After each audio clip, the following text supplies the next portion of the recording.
Somebody, you know it. I'm ready to go home and do the work. Way on it. Say hi. Now I'm going to show you something that is going to totally blow your rocks off. Hi. How are you? Hello. I think you guys got a new band happening here. Hey guys. Oh, bingo, huh? All right.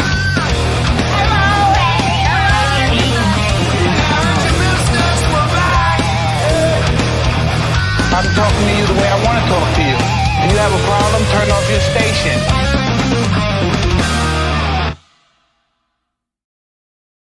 Yeah!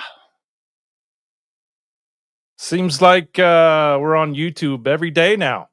What the hell? It's Wednesday. Welcome, everybody. Under the Bus Network, episode 137. Boner. Paging Boner.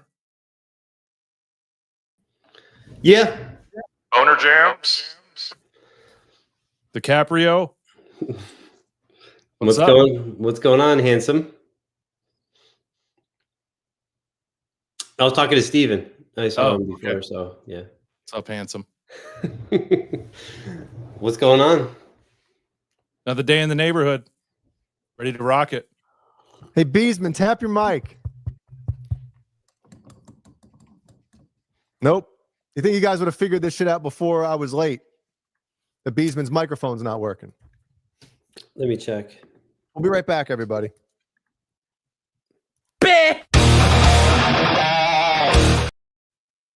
Yeah. All right, how's it now? There you go. I don't know, ever since I got the new laptop, a couple things, like my settings always change for some unknown reason. And then when I log into YouTube, it has my Rocky Dennis face that I had circa day like 2018. You splooge. And then when I go on my phone, it's Sean Snyder's face. So you got different browsers. Yeah. So I have a thumbnail on one and I have nothing in the other. I don't fucking get it.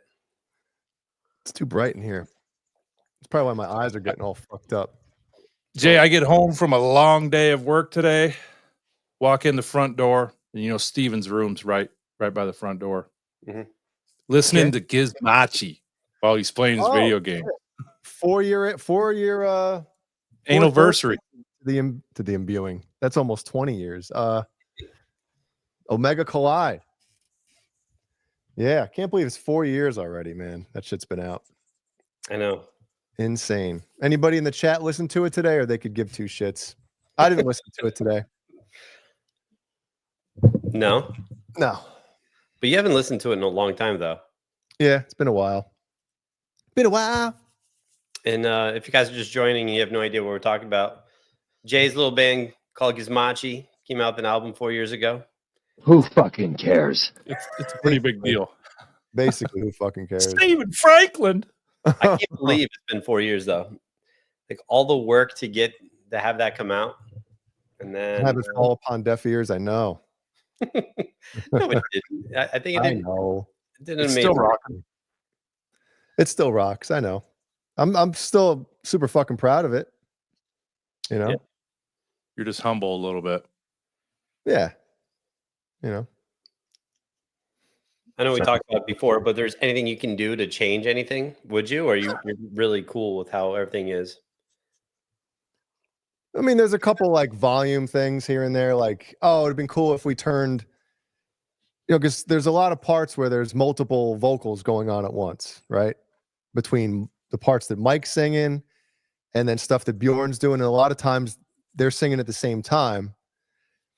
And there'll be maybe like, a high harmony comes in, and I wish that would be pushed up a little, but it's like, it's that type of shit. It's not like, oh, and that one note and that one solo that maybe I'll tell you, Brian, off the air, but there's one note that I wish I could have re-recorded. But again, sometimes it's the imperfections that make something perfect. Not that it's perfect. I'm just saying, if everything sounded absolutely flawless, we might as well just have fucking robots playing our shit, or AI. You know what I mean?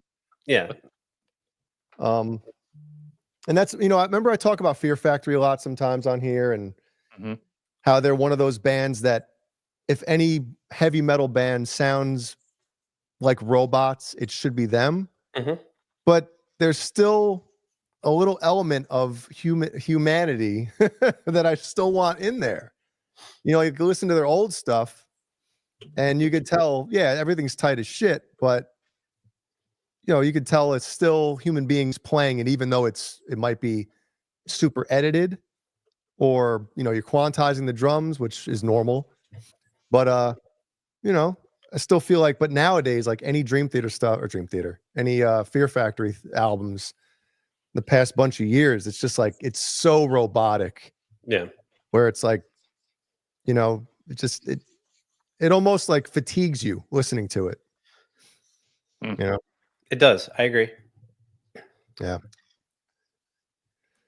So anyway, That's super Stephen duper. Franklin. oh Stephen, oh shit, I got to get on here. Where is it? Where is it? Where is it? Big bucks. Big money. Thank you, Stephen Franklin. Steve Franklin says it got airplay that one day. Great CD though. You know, I Never- am convinced if this album came out maybe 10 years earlier, maybe if we came out on schedule, because you know, the first one came out in 05. Well, five. Second one was supposed to be 07, maybe 08, but probably if that album came out then and we were still like an active touring band, things might have been a little different. Not that I would change anything, because, you know, who knows? You go back and then you end up having a successful music career and then you're miserable in your real life. Who knows? Starting a trend here under the bus. Jesus Big Christ. bucks. Trending on the Post Malone Oreos. Finished them last night. So Right. Zeke, his fat ass went to Walmart today to get some Post Malone Oreos for the show. Found the greatest thing ever. PB&J M&Ms. Got to try them. Oh, I'll pick up a baggie of them tomorrow. definitely. Yeah, peanut butter and jelly M&Ms. Zeke, where do you live? Because I know there are certain areas of the country that get things like they're almost like test run areas. Maybe He if you're lives in a certain in area, Philly, I think. Yeah. maybe Philadelphia is one of those testing cities or grounds where hey, let's put them in a couple different spots of the country, see how they do, and if they Peter North everybody, then we'll launch it on the whole country. M&M's did the cream cheese M&M's in Philly, and they bombed. Did they really do that? No, Oh, that'd be disgusting. I was like, oh my god, it's fucking terrible. I was trying to think of a way that those would be good, and I just couldn't do it. Oh shit! Can we talk about this real quick? No.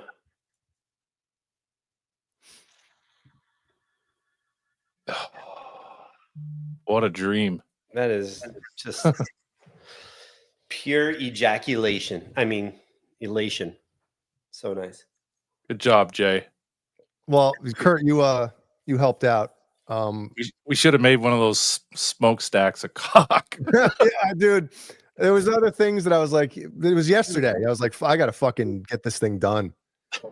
Kurt helped out on the Beesman photo, which looks fucking perfect. It does. Yeah, I had to manually put tits in 44 M's in there. Every time we do Brian, it defaults to a pedo stash. Does it really? It seems like it.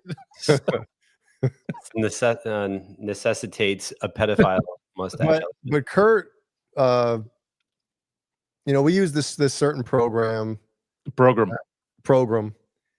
and I didn't, you know, you could highlight certain things, you could pop out certain things, but I didn't realize that Kurt was like, dude, you could change the color of somebody's hair on it. And I'm like, what? He's like, yeah, go to this, click that, and then you can like type in AI like what you want it to do. So I was like, I highlighted your hair, Brian, and typed in make hair gray or whatever the fuck I wrote, and it gave me 4 different options of because it was like almost red kind of before.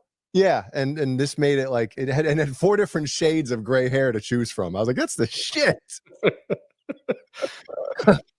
Now, who is the ice guy on Batman? Dr. Freeze, Yeah, now you look like Dr. Or Freeze. Sub-Zero from Mortal Kombat. Mortal Kombat, or what was his name? Remember Running Man with Arnold? Mm-hmm. Wasn't there a one that was cold? Wasn't it Sub-Zero? I'm not sure. Me neither. KXM Rock. That's Ricky Rax, the 44M, the second mascot for our channel. That's Can't probably you- the best she's ever looked in that photo too. That's before she had like super work done, because now it looks like she's been blowing up balloons for fucking 7 years with those. To her riffs. face or to her tits? Well, both. Both. Looks like she's been testing catalytic converters. Dude, when I opened up Google and typed in Ricky Rax and went to images, a lot That's of them you for don't even, because you see the pictures or the videos that the cameo ones, right? And she just looks super worn out and all plastic now. But like when she was younger, not that whatever, but like I didn't even recognize her in a lot of the photos. I'm like, who? That's the same chick. What are you doing to yourself? Yeah. Yes, that is, Brian he's riding her like a pontoon boat. Yeah, and that is my doggy style face right there. So it's pretty intense. Gazing into the sunset. How did Cakes know that? That's how my face is. Unbelievable. And if you guys look real close, you can see Laz and Johnny at the very front of the boat. It's just really hard to see from here. Their faces instead of Brian's and Ricky's. Don't give me any ideas. Who would be who? Oh, it'd be Laszlo. Yeah, Laszlo would be in the back. Tune in next Wednesday for an alternate fucking thumbnail. Except for the Titanic will be split in half and getting ready to go under. They'll be riding a oh, never mind.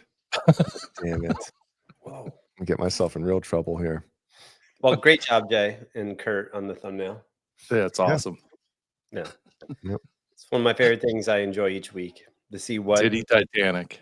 what shit. Well, I know when Brian, because Beesman, when he responds with 3 ha-has, LOLs in a row, it's like you done good. that's how I gauge how good the thumbnails are. If Brian has 3 fucking texts about how good it is, you pat yourself on the. We're actually, Jay and I are talking about making a coffee table book with all the Beesman thumbnails in it. We'll put it on the merch site. We Like should, just a big book. we should make a book with all the thumbnails we've done so far in them. It's good. Brian could do a book tour. And then in the corner of each one, we'll put a screenshot of the text thread of Brian's responses after each thumbnail has been texted to the group There you go. to see the on a scale of 1 to 3 responses. Yeah. One time he texted me, I almost spit out my coffee. Right, Beesman? Yes. Yeah. I think it looked like Gavin Newsom in that in that A little peak. bit, a little bit. I mean, hey, say all you want about him. That dude has some nice hair. He does. Butt Cheeks would buy one of those books, he said. I love Cheeks. He's very supportive of our channel. Speaking of supportive, I still haven't received my Outsider shirt. Ain't that some bullshit? Yeah, I haven't Did you received my Kid what's it size? called? My UTB hat either. A UTB hat? Tell Lewis to get on it, will you? I haven't done shit. Lewis? I'm gonna get a little personal. Have you you ever just go through ruts? Like, I just go through the day. I kick ass at work, and then everything else I have zero. It's not that I don't want to do it. I just physically can't do it. You know what I'm saying? Is it physically or mentally? I'm sitting on the couch and tonight I didn't even work out, and I was just sitting there and I'm like, I'm not doing shit. Wait. Hold on. Stop the presses. What the fuck? You didn't work. Let's get focused in here, boys. Everybody focusing in here now. You didn't work out tonight. No. Oh, hold on a second. Normally I take Tuesdays off.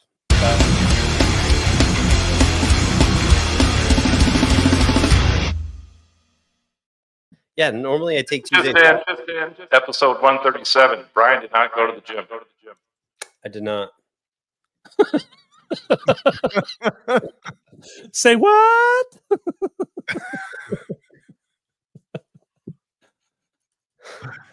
All right. Yeah, and I sat on the couch from 6:30 until about 8:40. I did absolutely nothing. I didn't eat. I didn't do anything. And I know Today I was the one day at the gym where it was full of hot women too. I know. Just throwing pussies into the fucking into the. What's your favorite thing to do at the gym? Eagles. Eagles. Throwing whatever the fuck that is. Eagles. Oh, The chest machine. Flies. Yeah. Yeah, I don't know. And then I have these gifts that I want to give out, and I have to go to the UPS store, and it's just sitting here. Nope. And I'd be lying to you to let you know, yeah, I'm going to do it Saturday or tomorrow. I don't know when I'm going to do it.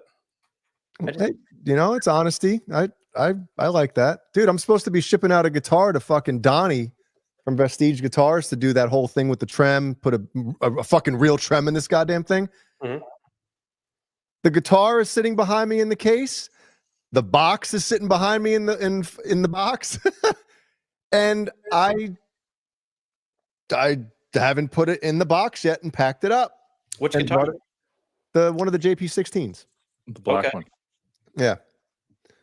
So. Yeah, it's just I don't know. I just have zero motivation to do shit. I'm almost afraid. Part of me is afraid. I think that's probably why. But anyway. Yeah, That's all right, Brian. I don't want to toot your own horn, but you bust your ass. So at least you have an excuse of like why you don't want to do it. You know what I mean? This is you right now. It is. I'm so done. Like it's been nice out this Lewis. Like yesterday was 60 degrees. It was so nice, and now it's sunny out till about 7. A lot of good Nice, shit. right? I'm just like I don't know. Just one of those weeks, I guess. He will be getting the Halloween shit out though next week. That'll get him fired up. Fired up. It will definitely. Fired up. So yeah. Besides that, I'm great. Thanks for everyone's concern and kiss. Who's barking? All 3 dogs. My wife gets home literally 20 minutes after we go live. Oh, cool. Live. Jay, how was Killian's fiesta? Oh, it was good. We had a great time. It's crazy. It's like when he woke up the morning of his 5th birthday, which was March 5th, it was like he aged. You know what I mean? Like Really? he was like more mature, like the moment he woke up, and it was like, the fuck's going on? But he's pumped. What was the big gift? Was there a big gift or just a? At age 5, it's still. Yeah, anything could be the big gift to them. You know what I mean? But he's still into planets, and space and shit like that. So we pretty much stuck to the to what he wants. So. Thank you, Nelly. Now. Wait, what is that? Bees. Hit the seated low cables. Simulates rowing a boat. Gives you a wide lap spread. A nice huge back, bees. Can I ask how tall you are, or do you do flies on an incline or just straight flat? Let's hear it. Rest in peace. I'm 5'11". So, and there we go. That's about it. Nothing too special. I just noticed, and I apologize, Kurt. You went on a show last night. I had no fucking clue until I completely forgot. I just put it in the chat. Go check it out after our show's done. I fucking forgot, dude. So that just shows the communication that's going on with Under the Bus guys. I had no clue that girl was on a show. Well, he invited me yesterday morning, and I didn't talk to you yesterday, but I did talk to Jay. No, Yeah, and you told me. And I was Yeah. like, oh, cool. I'll fucking tune in. no, we Believe it or talked not. yesterday, Kurt. Huh? We talked yesterday. I was on my way to. Oh, we did. Yeah, we talked for a moment. Jeff. It wasn't very long, but we did talk. You know who I was on with? Jimmy Carr. Jimmy Carr. No shit. Did And you he get was- his autograph? He was wearing an Under the Bus shirt, too. What a stud. Was he really? Yeah. Thanks, Jimmy Carr. You're the man. Thanks for pimping us out. Jimmy's growing his hair out. He looks like fucking Guido, the mob boss. Yeah, He looks badass. I'll watch it. It was you with thrombosis and Yep. Jimmy Carr. What'd you guys Yep. talk about? Let me guess. Something about 5150. We talked about Green Day guitars for 2 hours. Really? That must have been dope. No way. You had 4 viewers. Billy Joe, that fucking stroke victim. No, what you guys chat about? If you can give us a little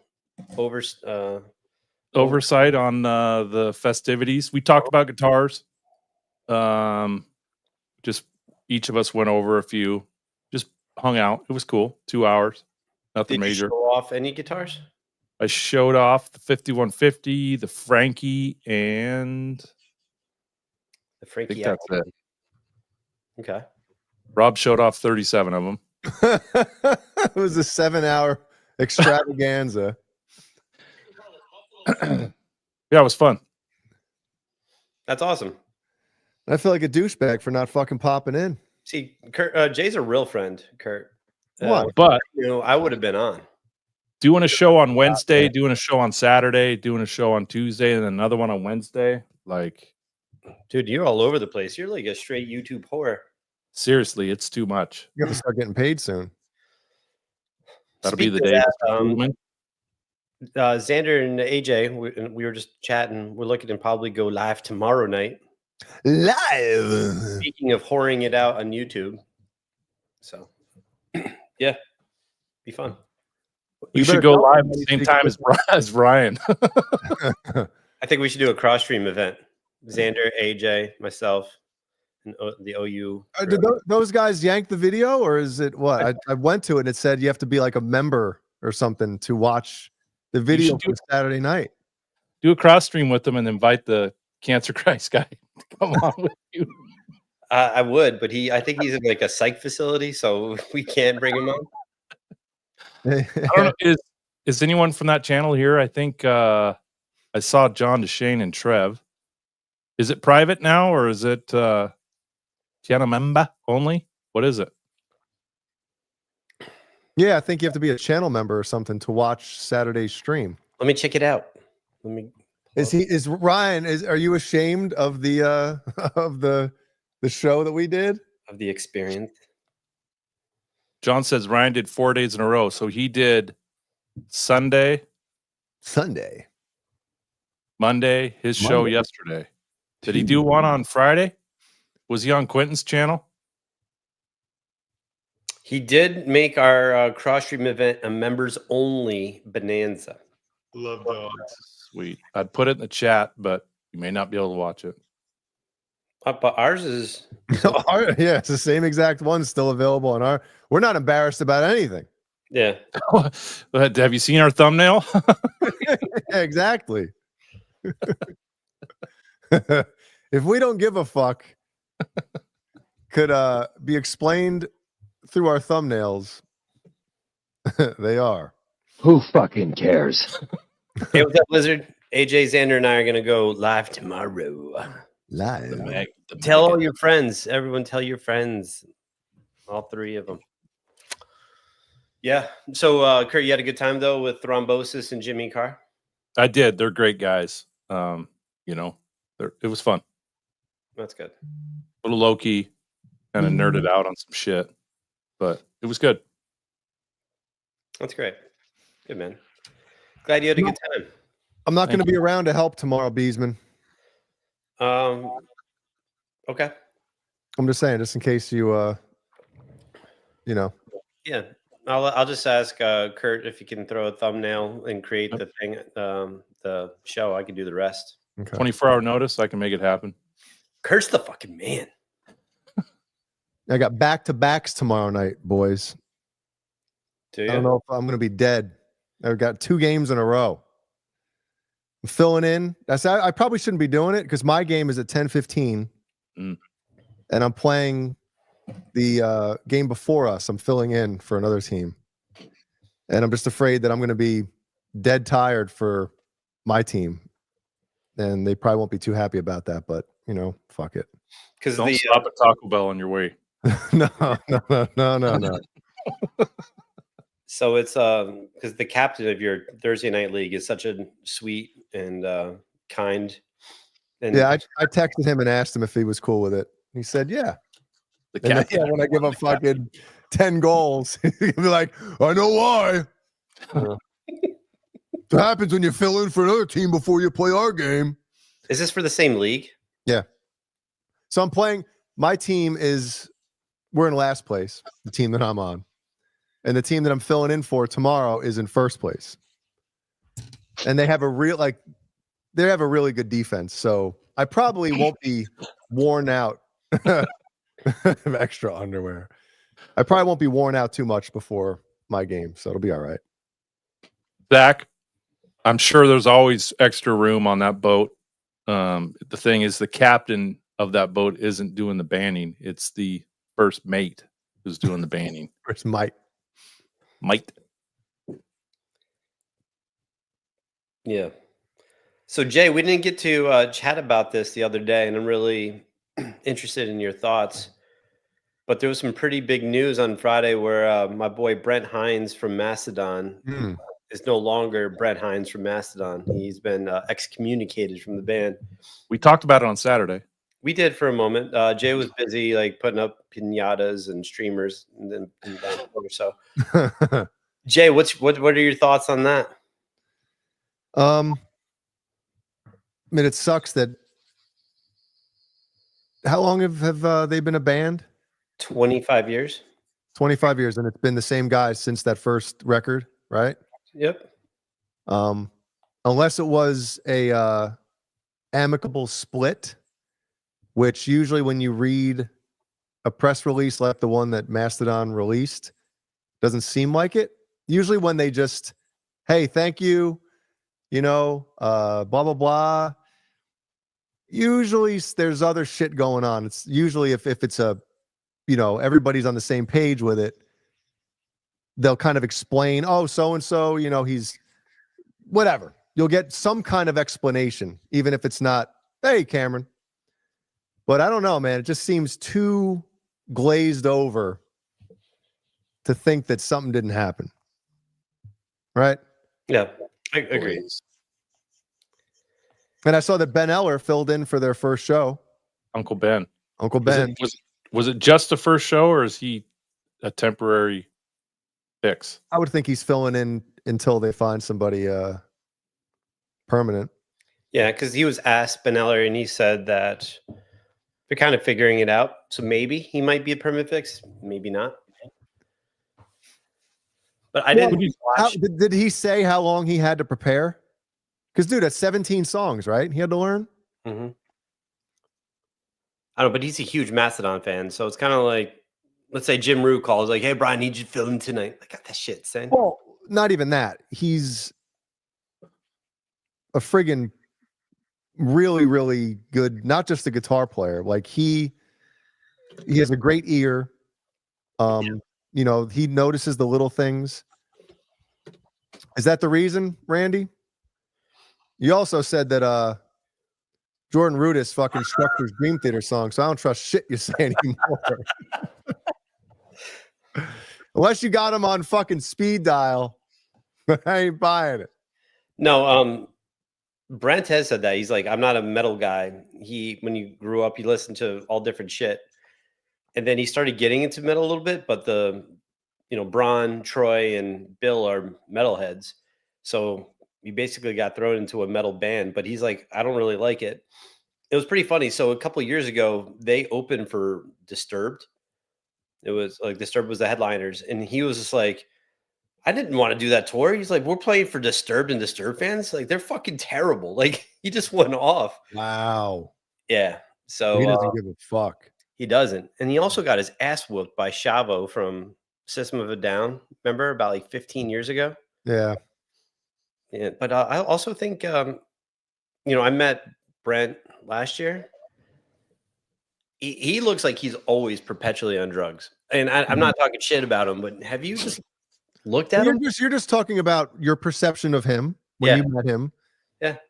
And he was very nice, smiled, shook my hand, super nice. But I don't know. I think he's probably the wild card in that band. So I'm not surprised that he's no longer there. Well, Randy's got an inside scoop here. He's got his buddy Jeremy. His buddy Jeremy, who we won't name, is pretty good pals with Brent. According to him, Brent hasn't really been into playing Mastodon for years. So maybe he just got burnt out. Yeah. Yeah. The only thing that, you can have someone come in and fill in for his guitar parts. Writing will be interesting, but also his vocals are the shit. So how are you going to replace that? Yeah, that's a good point too. I don't know if Ben Eller can sing. Yeah, I didn't watch any of the videos, so I don't know if anyone saw it. Do you know if Ben was singing on any of the songs filling in for Brent? So that's a good question. That's another problem when you have multiple singers in a band. You get one of those guys that has to split or, whatever. You got to replace, a voice, which is a difficult thing. I like this name. Old Gape Horn. But he hasn't released a statement, right? No. Brent? Anything, no. I mean, usually by now, something would come out. Yeah. Unless you sign something. Yeah, but you don't have to divulge all the info of like what details, but you can say like, hey, I'm just not into it anymore. I've been doing it with these guys for 25 years. I love them to death. But at this stage of my life, I don't know if he has family. Is he married? Does he have kids? He's married. I don't know if he has kids though. Like, I mean, I know everybody's different. Some people love the road. I thought I would have.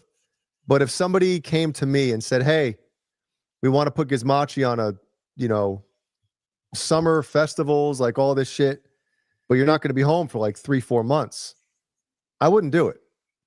I would do like 2-3 weeks, but to be gone for a full 3 to 4 months and be away from my family at this stage, like doesn't excite me at all.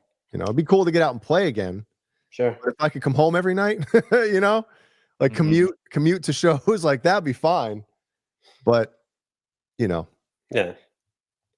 The bands really tour for that long though? Like normally the tour is, let's say, maybe 6 weeks, 5.5 weeks. Yeah, it depends. I mean, if you're going over to Europe, you don't want to go over to Europe for a short stint. Sure. But sometimes you're on one tour, you hop off that one, you're home for a couple of days, jump on another one. Be May to September sometimes if it's a big tour. Yeah. With breaks in between. So on my favorite website, Blabbermouth, there's an interview with Bill Kelleher, and he says it was a hard decision we all had to make. So so they fired him.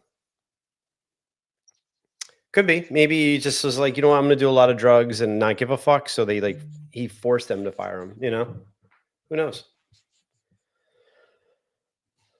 Either way, it sucks. Yeah, it definitely sucks. Yeah. There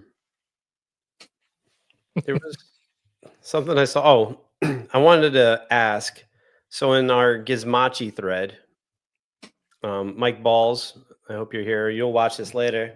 Balls. So Balls kind of wanted to call out Randall Price. Oh, fuck yeah.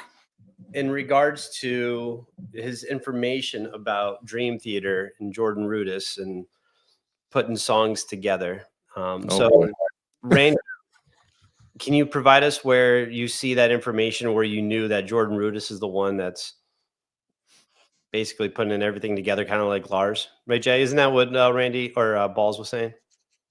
Yeah, I mean, I never heard Randy say that, but I guess he did on He a did. show.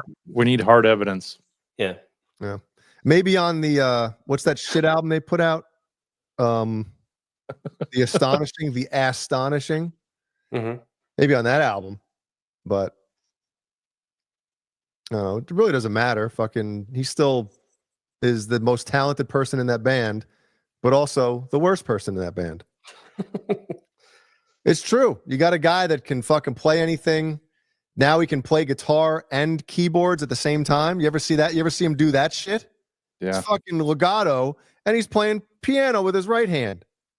And it's like, it's retarded how fucking good that is. But it doesn't mean the chemistry is there musically. Here, Kurt, it's for you.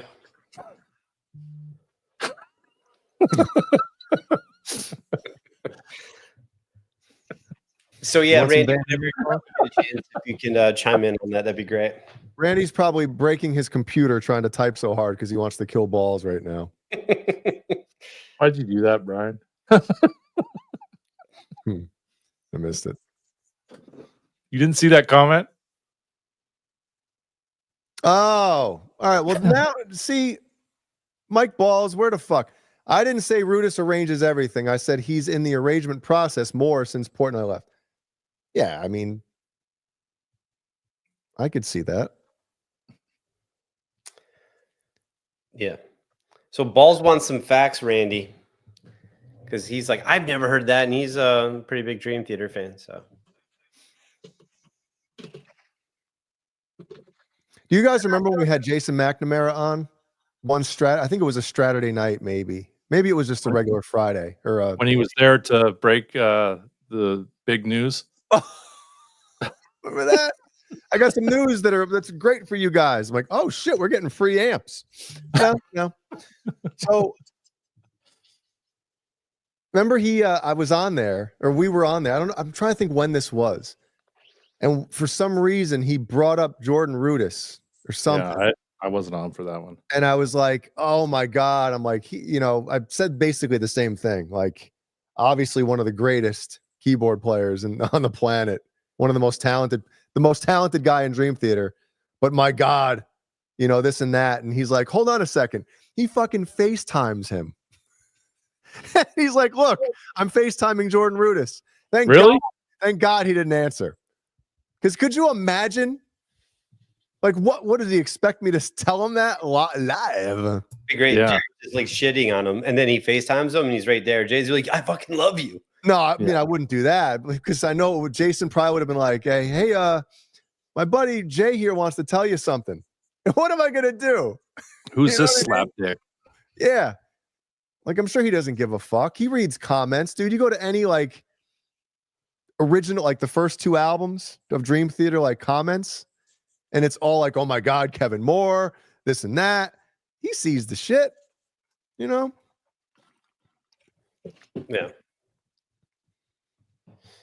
That's why I would never want to replace anybody in a band, like in a big band, right? Because there's going to be a group of people, no matter what you do, no matter what you play, no matter how great it is, there's going to be a group of people that it's not good enough. It's not the same. And that's just normal, right? What's up, Judge? What about for a tour? Not necessarily like a permanent member of a band, but if you can fill in for a tour, what band would you like to fill in for? Oh, that's a good one. One that I would like to, or one that I actually could. like, I'd love to fill in and fucking play like backup guitar for rhythm guitar for Dream Theater, but it would take me fucking unlimited amount of time to like learn all that shit, Shit, that's a great question, Beesman. You can think about that. All right. What about you, Kurt? As Jay's pondering. Jesus. Yeah. Probably 38 special. Not Theory of a Dead. I've never thought about it. I mean, obviously, I'm not a good enough guitarist to go tour with a major headlining band. But It would probably be one of those things like it'd be cool to maybe play for a tribute band where you're like playing in a region and you're not gone for 6 months. Yeah, no, let's say just for a tour that you were able to fill in for any band and you can do whatever. You can even play the triangle for whatever band. It's Oh, what you want to do. drums, Metallica. That'd be the shit. Oh, you'd be on the chopping block if you were filling in for Lars. No, it'd be like, damn, he's playing it just like it is on the album. Because that's what I would fucking do. This shit would be tight as a fucking butthole. Like Lars all over the fucking place. So for you, What about you would you? want to fill in for Metallica drumming?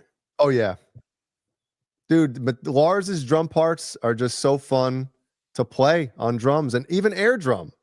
They're just fun. Could you do it? Like I've never seen you drum in my life, so Yes. you could do it. I mean, I would Okay. have to like get into shape to be able to do it for fucking 2.5 hours. But yeah, I could fucking play that shit. Fuck Wow. yeah, I could. So Kurt, you would be 38 special? No, I was joking.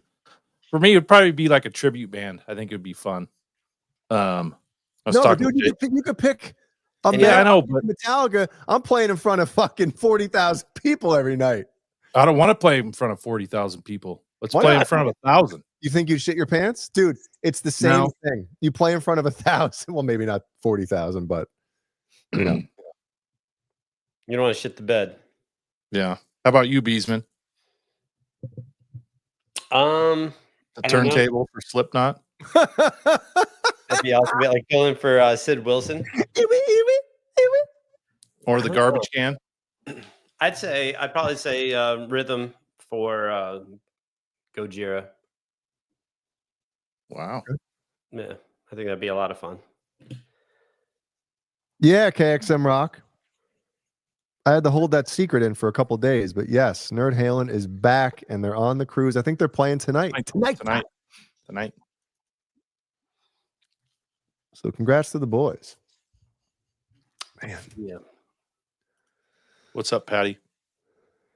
Patty. What's up, Patty? So the judge, he'd do Avenged Sevenfold. He'd fill in for Sinister Gates. That dude's just filthy. And I know, Jay, you don't like him at all, but I know you respect. Hold on a second. I like that one album, Awakening. What is it? Waking the Fallen. Yeah, that album's a shit. It is a shit. Waking the Fallen's awesome. City of Evil's great. Yeah, let's stop at Waking the Fallen. Not get carried away. Yeah, let's yeah. But he's a sick guitarist though. Brian Hayner. Filthy. Kurt, have you dabbled into Avenged Sevenfold? Like listen to a lot of their shit? A few songs. Not a lot of their shit. What do you think of them overall? No, they're good. Yeah. Got some really cool shit. I'm just not loving the last album. It's just a little weird for me. Little weird. What was the one where they ripped off Metallica? Hail to the King. That album sucks. That is like not good. And I'd say it right to their face. I mean, it's not a good album. I don't know what they were thinking. I do actually. I know what they were thinking, and they just didn't execute properly. Still waiting for Cameron Brown's fucking new music to come out. Damn. Cameron Brown's been dabbling into more of the sinister side of music lately, which I enjoy. So good for you, Cammy. Man, my Yeah, fucking these bands, I think they want to change it up and get creative, Yep. and it screws up the fan base because, you know, the first 3 albums are great. Then they start going in a different direction, and then they switch the other direction and try to, you know, go modern. And it just fucks it up.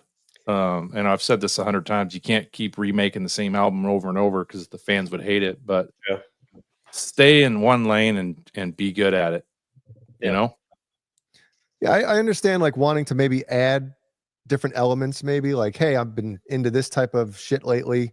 Let's try to incorporate that into our music.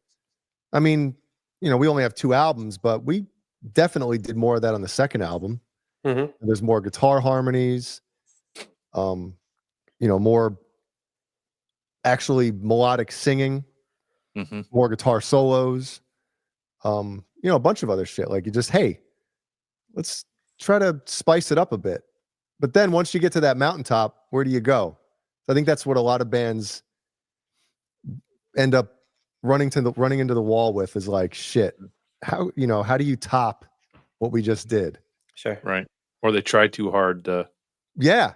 When Yeah, you for have some. when that pressure is put on you by yourself, it's like, oh shit. You know? So Jay, did you ever write or start writing any songs for Gizmochi, which would have been for the third album? No. Nothing. There's some leftover stuff, right? No riffs, no ideas. So if you if you have nothing, so if you were, let's say today, you're like, you know what, I'm gonna get the band back together. I'm gonna start putting some shit together. Mhm. What would it be, or what would you want it to be off of Omega Collide? All on the same lines. Same lines of Omega Collide. So just take what you were doing and just keep going with that. Yeah. I mean, it'll be Okay. difficult to do because a lot of that stuff was written 05, 06, 07, 08, right? So Yeah. it's difficult. I mean, you ask any guitar player, any musician, when that much time passes, and there was a long period of time that I didn't even touch really playing a guitar. Mhm. So when I started really playing and getting back into it, I noticed that I wasn't the same guitar player that I used to be. You know what I mean? Mhm. Probably because I was more working on different things, maybe country. Dude, you'd have to, man, it would have to be life-changing money to fucking get me to play country music. Yeah, we wouldn't be friends with Jay anymore if you did. So. Dude, I can't stand that shit. But I mean, I like the direction that Omega Collide is. I really like it. I think that is more of a, what's the word? Portrait of what the band should be. You know what I mean? And what we are. Yeah, I think everybody in the band is super happy with how it came out. definitely.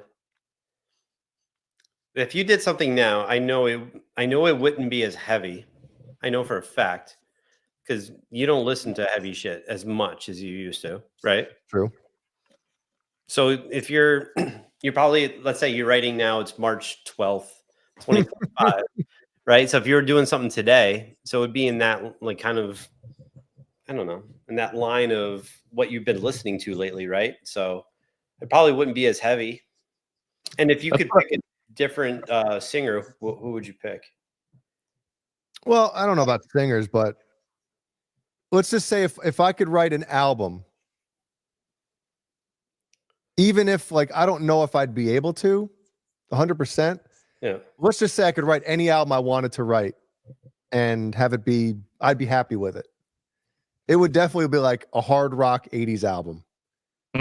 Like hard rock, not like, fucking Firehouse. You know what I mean?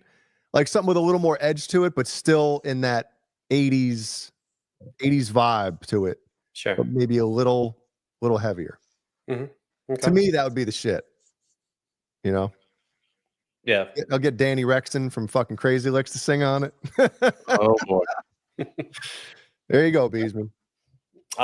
Live Sawa says Boner Jam. Think 5 artists, bands you listen to that aren't metal. Bro, Go. hold on a second. Brian, are you sending these shits out to people? Hey, can you ask this in the chat tonight? Yeah, just I got to get my lists in somehow. All right, at about 9:52, can you fucking? Yeah, let's split it up here. Let's spread it out. All right, you ask this question then. Yeah, so everyone knows I listen to a lot of 80s, like new wave, first wave music. So like Depeche Mode is one of my favorite bands of all time. I fucking love Depeche Mode. I listen to Depeche Mode a couple times a week at least.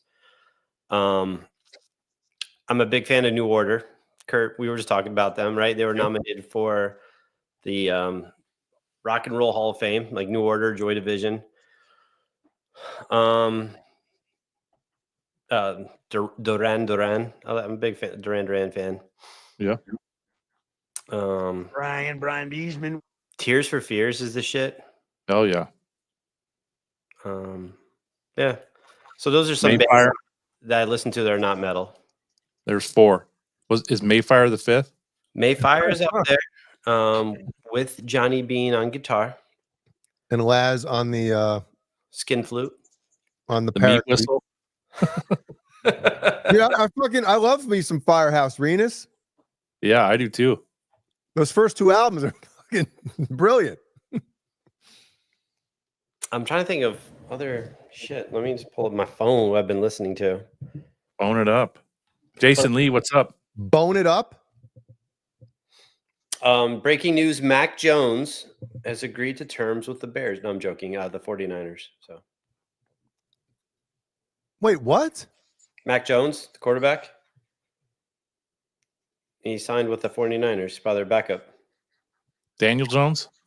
Mac Jones. He was the Patriots quarterback. Oh, the one. Okay. Really? Yeah.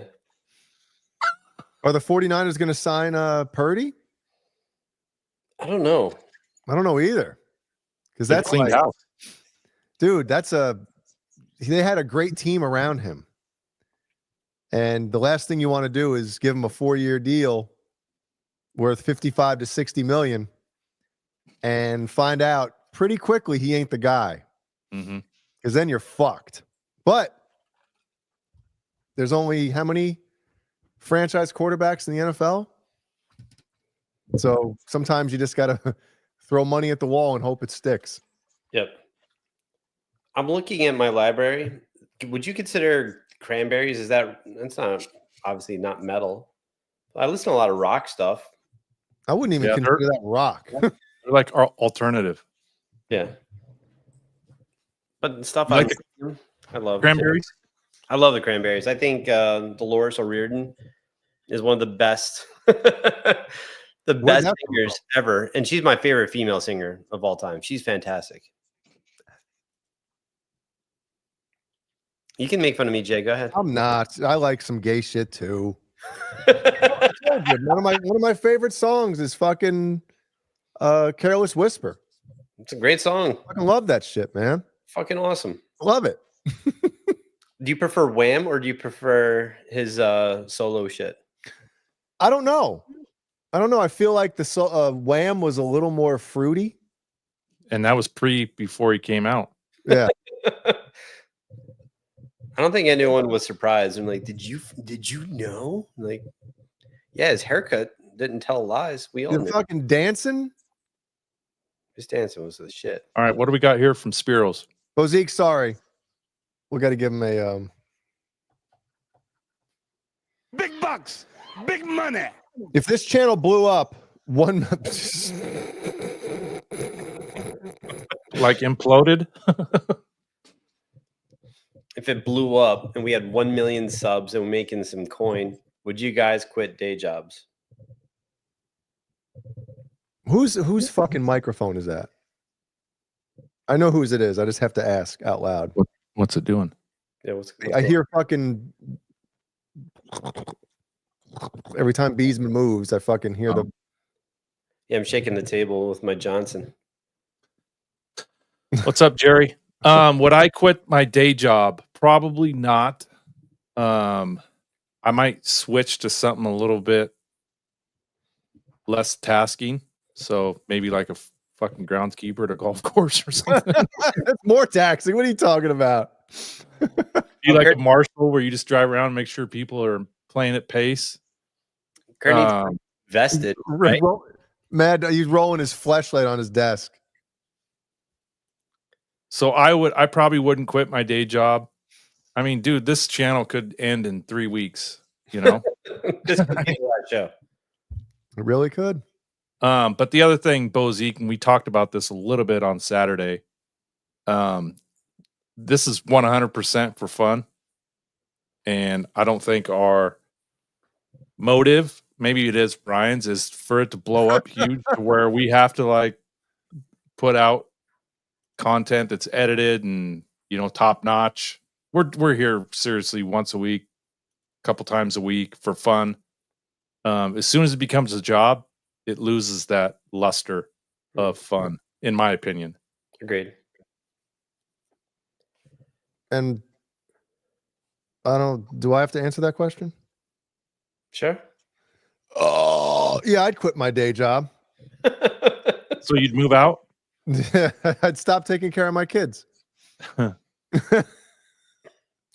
And for me, I can not go into my office. I have amazing employees. I can run the business, so I wouldn't shut it down. Just having more money come in, be great. I don't want to be obviously if it ever reached that level, which I mean, let's be fucking honest here, boys. But if it ever reached that level, I don't know what the fuck I would do. That would be crazy. You know what I mean? Because then there's just so much extra shit that comes along with it. Yeah. And if they did some fun. sort of,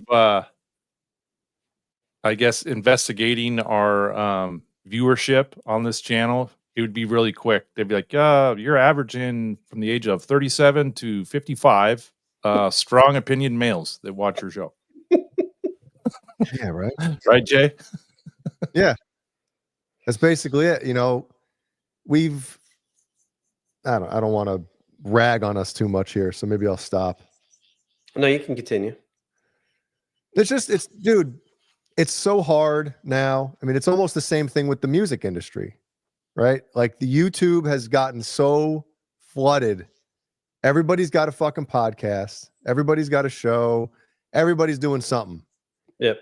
And unless you get that younger audience, which is tough for us because, as Kurt just said, we're in our fucking 40s. Caleb's in his 50s. Whoo!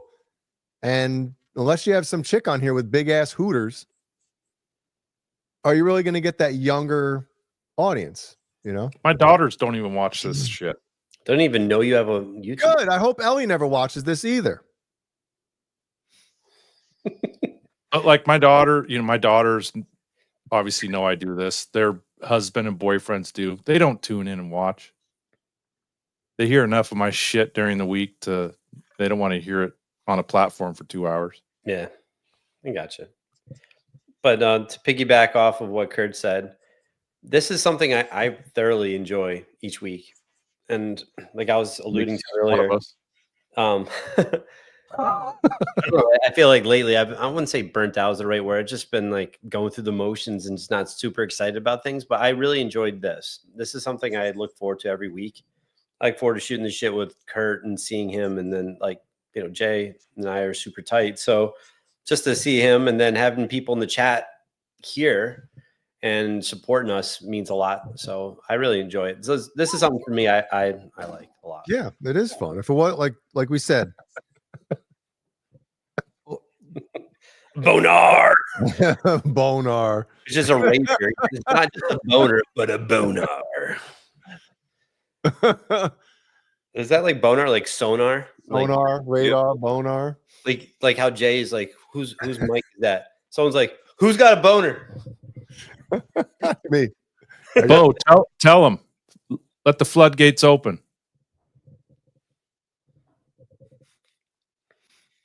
Ain't nobody coming on here. No, I know.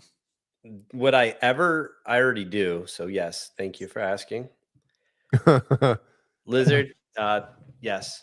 Thanks for sticking around. We appreciate it. Thank you. All right, so at least you got one over here, Beesman, from doing those shows. That's not bad. That's not bad at all. Better than zero. Yeah. Yeah. AJ moved facilities, right? He's in the process. He's shutting down his one facility, and he sliding. Shut them all down.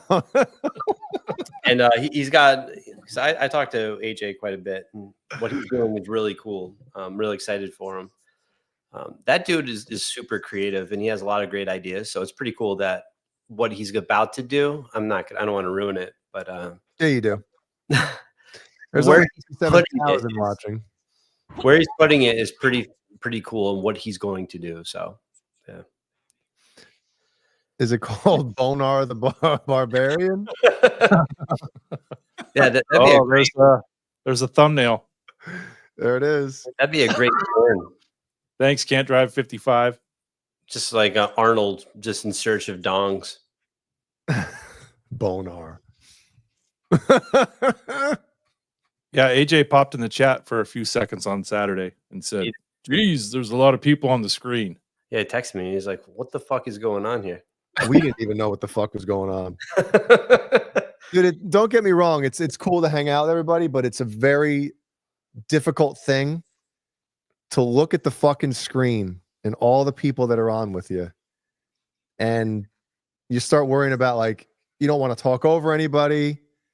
And then nobody's talking because everybody probably thinks the same thing. Like, if I don't want to just, cut anybody off here. And it was a very tricky thing. Yeah, you're right, Bozique. 10's too damn much. Yeah, it was a lot. His head hurt for an hour. Paul's audio. I turned Paul's audio up to, or mic volume to 200 because it wasn't coming through. It was cool to see Paul. Was that like really a year since we've had him on, that we've talked with him, right? Yep. It was good to see Paul, just not the evening to have Paul on. Well, I don't think Paul was expecting that many people either, because whatever happened in the beginning when I forget what even happened, but I texted him and said, "Hey, do you want on, or do you want to come on with us tonight, or whatever the fuck it was?" He was in the chat and he said, "You guys took away my wrench." Yes. Okay. But he didn't know there was going to be 37 people on the fucking panel, right? It hadn't started yet. Yeah. So he texted and said, "If you need me, I'll come on with you guys tonight. Or if you need me tonight, I'll come on." Like, basically saying, if you're shorthanded, I'll come on. Well, as he typed that and sent it, I sent the link at the same time to jump in. So if I would have seen that, I think I would have probably said, maybe he doesn't, and then as soon as he came on, he was probably like, "Fuck, I don't think they need me." But dude, hanging out with Paul, I love it. Yeah. We should just have Paul on by himself. Yeah. And Mancuda's in New York taking care of his mom right now. Maybe when he gets back. Yeah, that'd be great to have Mancuda and Paul on. That'd be a lot of fun. We got to get John BL with him. John Bull. Yeah. John Bull with his Van Halen stage. The only issue though is I'm giving out not personal information, but behind the scenes. A while back when we floated the idea of doing a Saturday night reunion show on here, and I don't blame him for saying this. I actually respect him for saying this. John BL was like, "I'm into it. I just don't want it to be like a Johnny Bean bashing fest or a bash fest or something." And I said, "You know what? I respect that. Stick up for your guy." Yeah. He's still cool with him. So, yeah. That's great. So if John BL does come on with us, there won't be much shit slinging, which will be fine. Yeah. John BL. Have you talked to him lately? No. It's probably been like 6 months since I messaged him, maybe. So, what was that? Somebody fart? You sure? I can hear it echoing. Me too. 10-minute show. Yeah, the chat will be all over it. Yeah.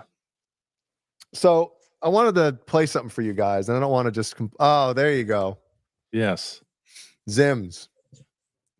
Got some awesome for Zims. We love you, Dane. You fuck.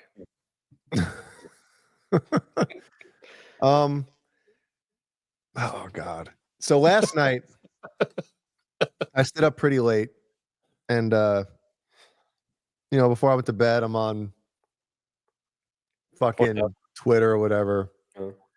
And I was a little had some stuff. So I had the giggles and I was munching, So this video came up, posted by David Coverdale, by the way, which I thought was pretty interesting. Wow.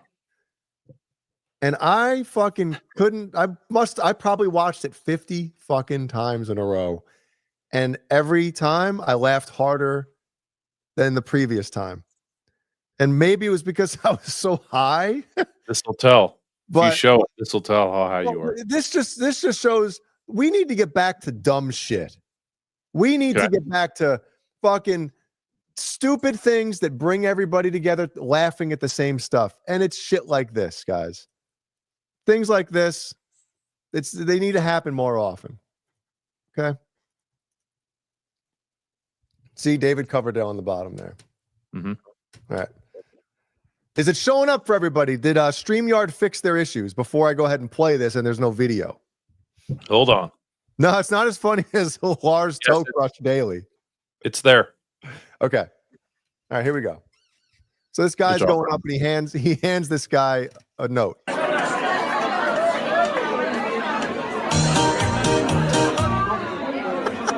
Okay. Really quite interesting getting this car moved. It's a Ford Focus. If you want a Ford Focus, it's outside. Registration NE1 4ABJ. Causing other problems outside. Ford Focus, if that's your car, please go and move it. Ford Focus NE1 4ABJ. That is awesome. Now hold on. Was it his license plate or his registration? Well, I think they're in it looks like an Irish party, and the guy sounds Irish as shit. So maybe that's what they call it over there, registration. I thought that was Simon Williams. Yeah, you're right. Dude, the way he says Ford Focus, like it's a game show, like you're winning it. Really quite interesting getting this car moved. Ready? It's a Ford Focus. Moved. It's a Ford Focus. It's a Ford Focus. If you want a Ford Focus, it's outside. Registration NE1 car moved. It's a Ford Focus. If you want a Ford Focus, it's outside. Registration NE1 4ABJ. Causing a lot of problems outside. Ford Focus, if that's your car, please go and move it. Ford Focus NE1 4ABJ. At what point did he realize? He has no clue. And you know what else I just noticed? After he reads the license plate number the first time, look at the camera because it starts to shake because obviously the guy filming knew it was coming up. So he's obviously fucking giggling. Wow. Really quite interesting getting this car moved. And why is it interesting getting the car moved? Really quite interesting getting this car moved. It's a Ford Focus. If you want a Ford Focus, it's outside. Registration NE1 4ABJ. Causing a lot of problems outside. Ford Focus, if that's your car, please go and move it. Ford Focus NE1 4ABJ. Look at this. Look at this. Didn't give it away. So Ford Focus, everyone. Yeah, the cameraman had to have been behind it. Why else would he be filming that? Yeah, he's in on it. That's funny, man. Dude, that keyboard music that comes in, the Casio is ready. Stops it. That's the shit. All right, you'll need to be nice to me or my band may fire. We'll kick it up, smash those thumbs ups. Thank you, Johnny. Really quite interesting getting this car moved. It's a Ford Focus. It's a Ford Focus. I didn't know that we are sending Ford Focus to Ireland, Scotland, and that's great. Good for Ford. Do we have enough time to make a Ford Focus shirt for St. Patrick's Day? It's a Ford Focus. It's a Ford Focus. Ford Focus. We had 62 million people here before. Kurt, did you want to do a quick roll call? Say hi to everyone. Yes. Look at all the people here tonight. I didn't hear that. What was that? I don't know. Yeah, put the license plate number on the back. All right, here we go. Go ahead. Johnny Beaner, Andy Carson, Bent Tom, Brendan B. Squared, Can't Drive 55. Christopher Live Silva. Guitar Man 45, that's Bo. Hellstorm. Jason Lee. Johnny HD. KXM Rock. Lizard the Maggot. Got to be careful saying that. Renus Pinkle. Spiros Bozikas. The Judge. William De Silva. Zach Thong. Did I say Bent Tom? Did now, baby. Say it again. Bent Tom, and then where was Laz? Kevin Bethel. Which one was the Laz one? Jerry Leica was here. I don't see him in the chat anymore. Is it Lika or Leica? It's Leica. Mitch Heyman's here.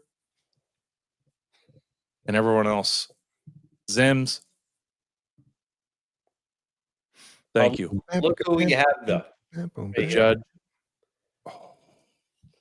Oh, suck it knee. Hold on. Suck it knee. What's up, Ronnie?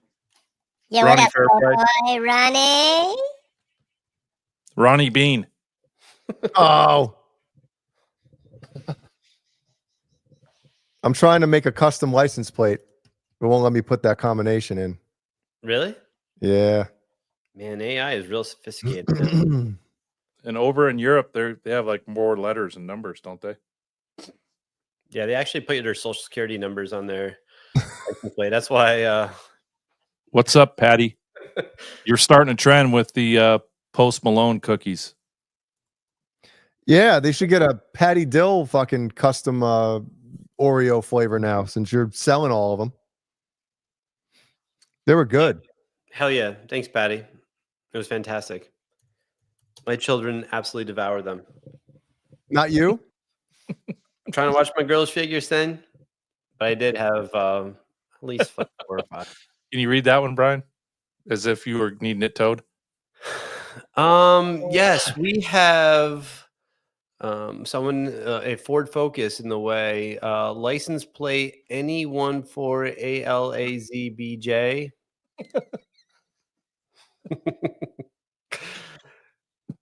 Yes. Let's see. What size is a regular license plate? It's Patty got you one. It's behind you. 4x7? right there. 5x7. Let's see if it works. It's like 12 by 6.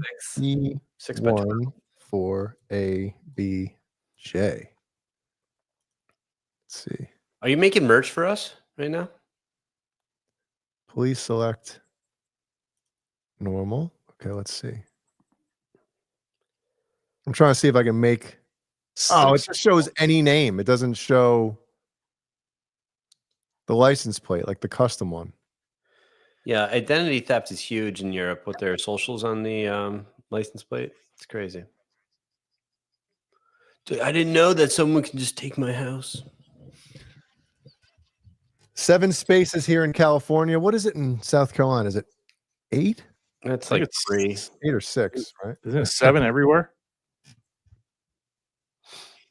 Uh-oh. Where is it? Big bucks, big money. The man, the myth, the legend, Dr. Boner Jams. I'm looking forward to our next prostate exam. Bone Jams. Yo, Joe Jerk. It's my boy. I'm excited. Am I going to see you on the 30th in the Newburgh Toy Show with Gaines and Jimmy? It's going to be a real treat. Everybody open up a new Brazzers browser and subscribe to this channel. I just put in there. This is I hang out at 2 places on Mondays. Kurt's Brothers channel. Cole Henning Eastwood and Yo Joe Jerk with Jerk, Zakanin, my boy Z, and also Toy Gaines. So Big gay. What's the joke about the prostate exam? The guy's in there and doctor walks in, tells him to pull his pants down, shoves his finger up his ass, and pulls it out. And then as he's leaving, the nurse comes in and he leaves. And the nurse says, "Who the hell was that?" that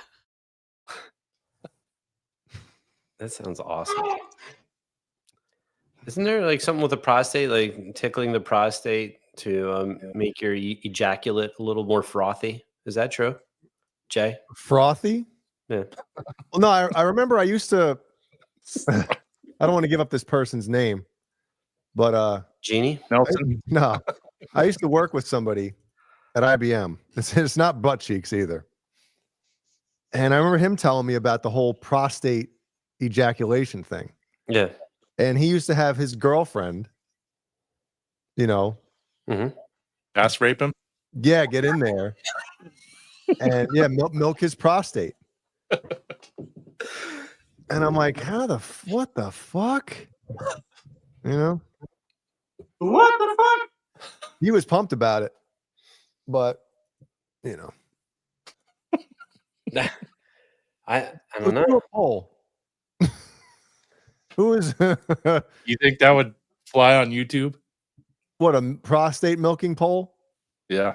Yes or no? Now Two whatever. fingers or one? There's a trigger inside KXM Rock. John DeShane, I bet, would choose yes. Can you imagine getting a prostate exam from Brian Baldinger with his crooked finger? Brian Baldinger. His pinky is the size of is as thick as my thumb. Probably 2 thumbs. He has that one finger that's like pointing east. So IBM is also known for irritable bowel movement. That's why they were talking about it, Lizard. That's Dude, why. when you I used to work 12-hour shifts. When you work 12-hour shifts, 3 days on, 4 days off, 4 days on, 3 days off, like you spend a lot of time with these dudes. So you talk about the craziest shit. Ryan, what the hell's going on here? What's up, Ryan? What the hell's going on there? Ryan, Jay wants to know why you pulled down the cross stream episode and made it to members only. Members. Remember the time when we first met, girl? We're gonna clip that. Where is it? What about us,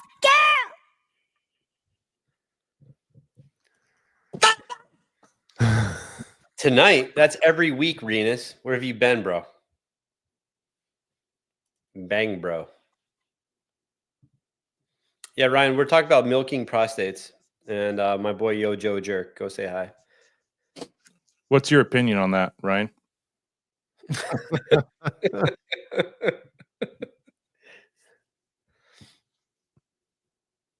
Oh, I see. Thank you. Oh, Randy? No. Ryan's saying he wants to save all the good content for his members only. Well, hold on a second. Go back to this. Is this so? If this is true, why the fuck do a stream with us then? Because that shit ain't gonna go fucking, anyway but there. Sure. Who was Vulgar? Display of Power. Great album. It's from The Exorcist, Kurt's favorite movie. Oh man. Oh, Randy just stirring the pot like his Jordan Rudess comment. Trying to get me and Balls all worked up. No trouble here. Trouble and Crew. No, not in the Under the Bus. He meant the OU81 crew. Man. Yes, Guitar Man 45. If you're a member, you can go watch it. It's 3 hours of pure joy. Or you can just watch it on a regular Under the Bus. Yeah, or if you're not a member, you can just watch it on our channel. For free. Same shit. Free. Yeah. For free. Is there trouble in paradise? Ooh.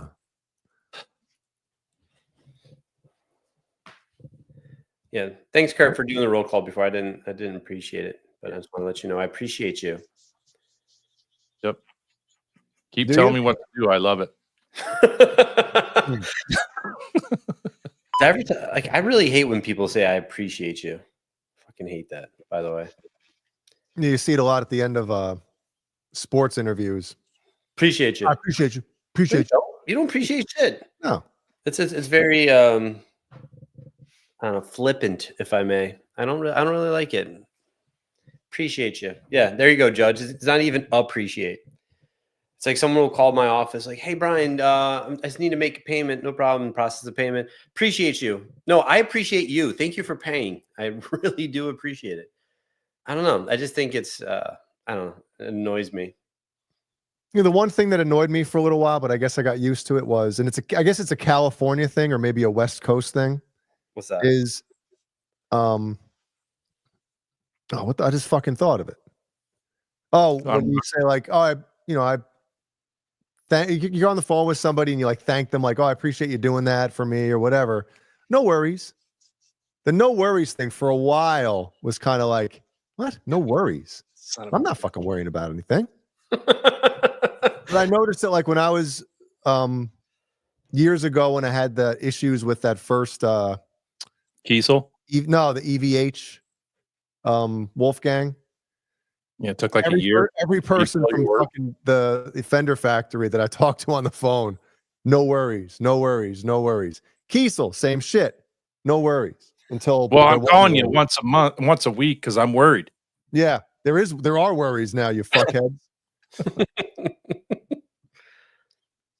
What about there's something I say a lot, and Brody even asked me about it. He's always like, "You're always positive, Dad," and like when you're always saying what's good, because I'm not gonna be like, "Yo, man, what's bad?" Like, of course I want to say what's good, like what's something positive. Let's just not. And he's just like, "My friends like that you say that." I'm like, "Oh, okay." Your friends to shut up. I call Jay and say, "Hey, tell me what's shitty. What's going on that you're pissed off about? I want to hear it. Just tell me everything negative in your life. Let's go. Let's revisit it now." Well, I mean, human nature. We want to hear the shit that sucks, right? We want to hear drama. Sure. Misery loves company. It really does. It does. Yep. 8-year-old lady today. Hopefully he meant 80. I hope so. Otherwise, we got a problem. We got a problem.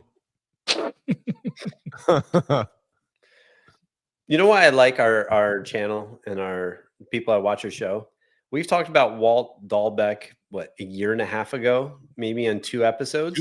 2 years ago, probably. Yeah. 2 years ago? And people still reference him. I love that. Yeah. That's the shit. That is the shit.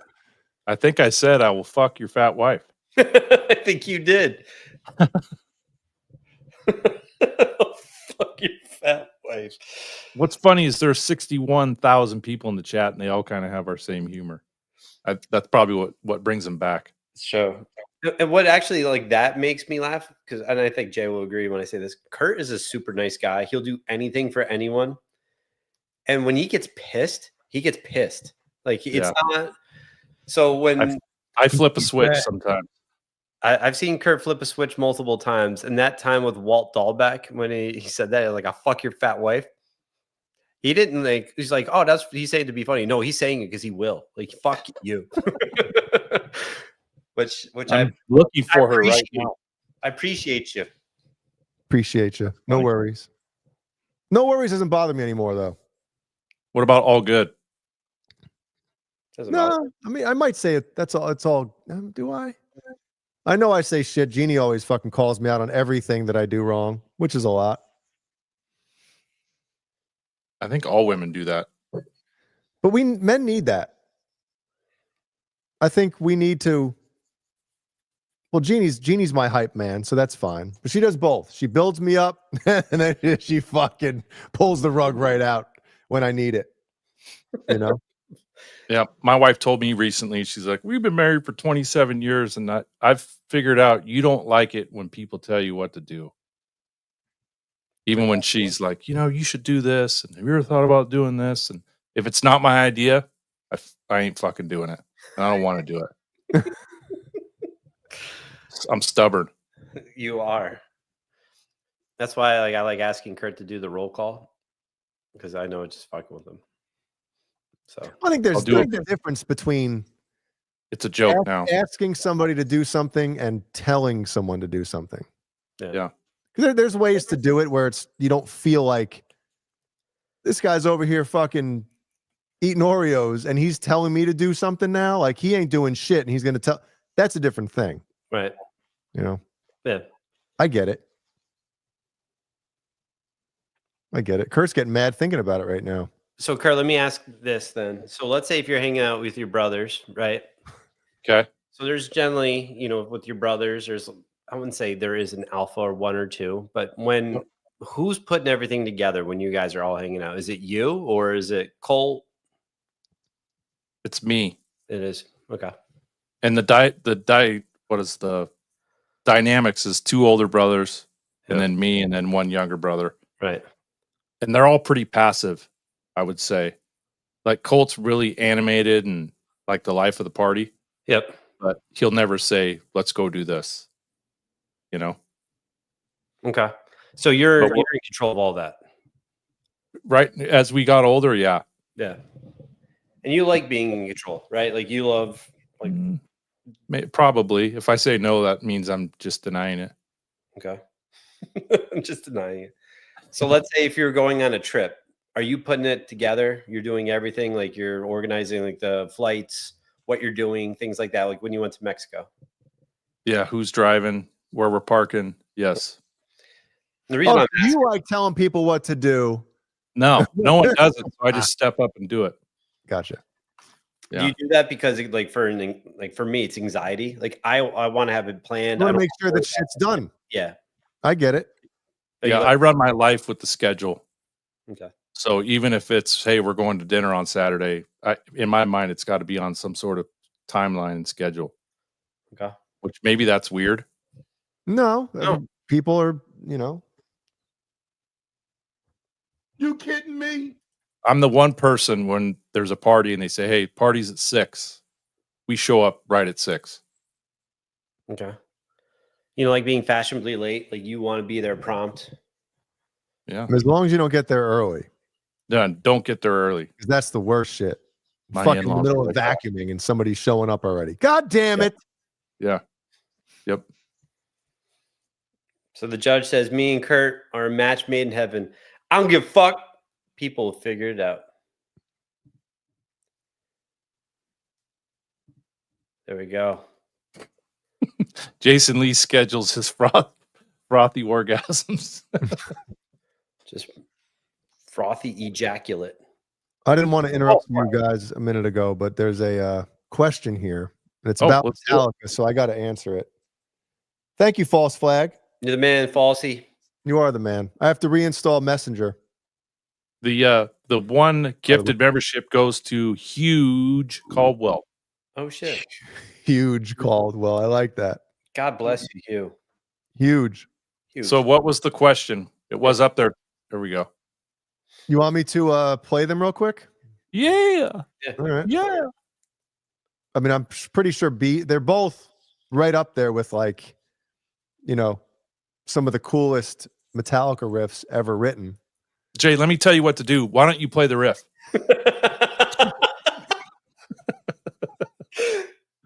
Thank you. All right, Kurt, fine. Now I'm not doing it. Now I'm not. God damn it. See? Metallica. Yeah, that's funny. I think it depends on the person. Because some people, that they, even if it sounds like they're telling you to do something, that's not their, what's behind it. Yeah. So sometimes it just depends on, obviously, the delivery. But sometimes it's like, that they didn't mean anything by it because that's not the type of person they were, even though it might have come off like that. As Jay's looking for it, a reminder, Metal Wednesday on the 26th. I'm gone. Not next week. On the 26th? Yeah. San Diego. Wait, you're doing one tomorrow? And the 26th? No.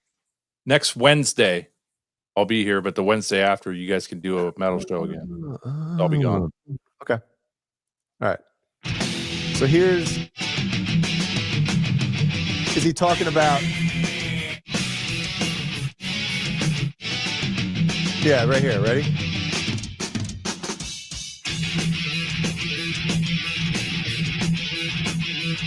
Jane.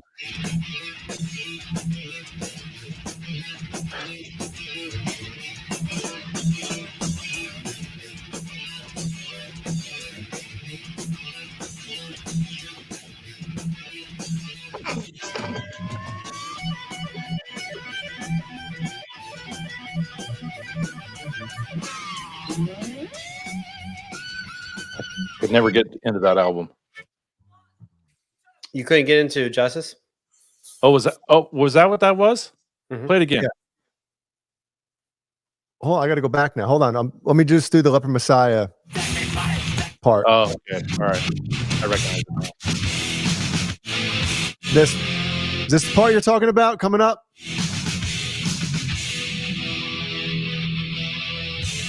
This can't be it, right?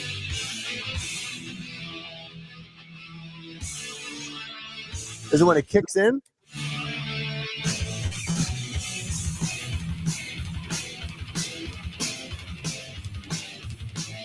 It sounds like dog shit. Yeah, this album sounds like dog shit. Is that the riff? Did he say Damage Incorporated? God damn it, I'm sorry. David Jenk. I was wondering, like, what are you playing?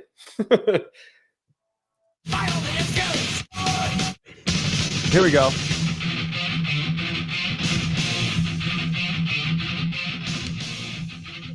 Oh, I bet you know that riff back of your hand.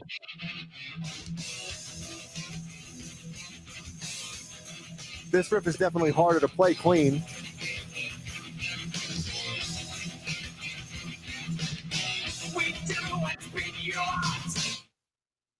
Those are the two riffs. Let me go back, Kurt, to the Justice one.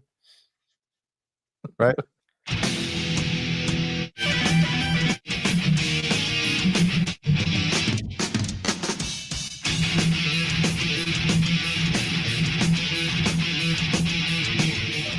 It's this one.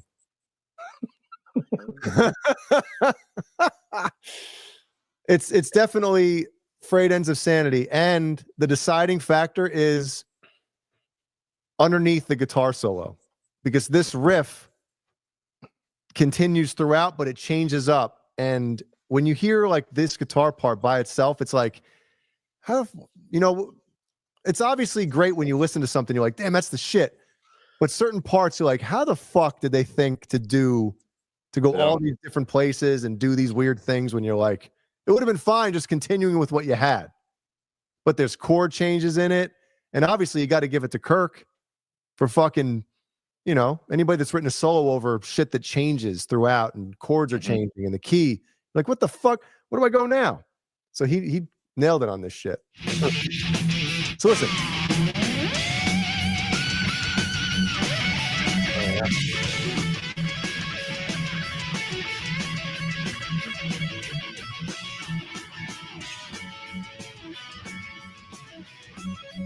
See who's here? Huh? Couldn't hear it? Do you see who's here? Oh, shit, man. I can't find it. I'm slowing down. Mackie Mojo.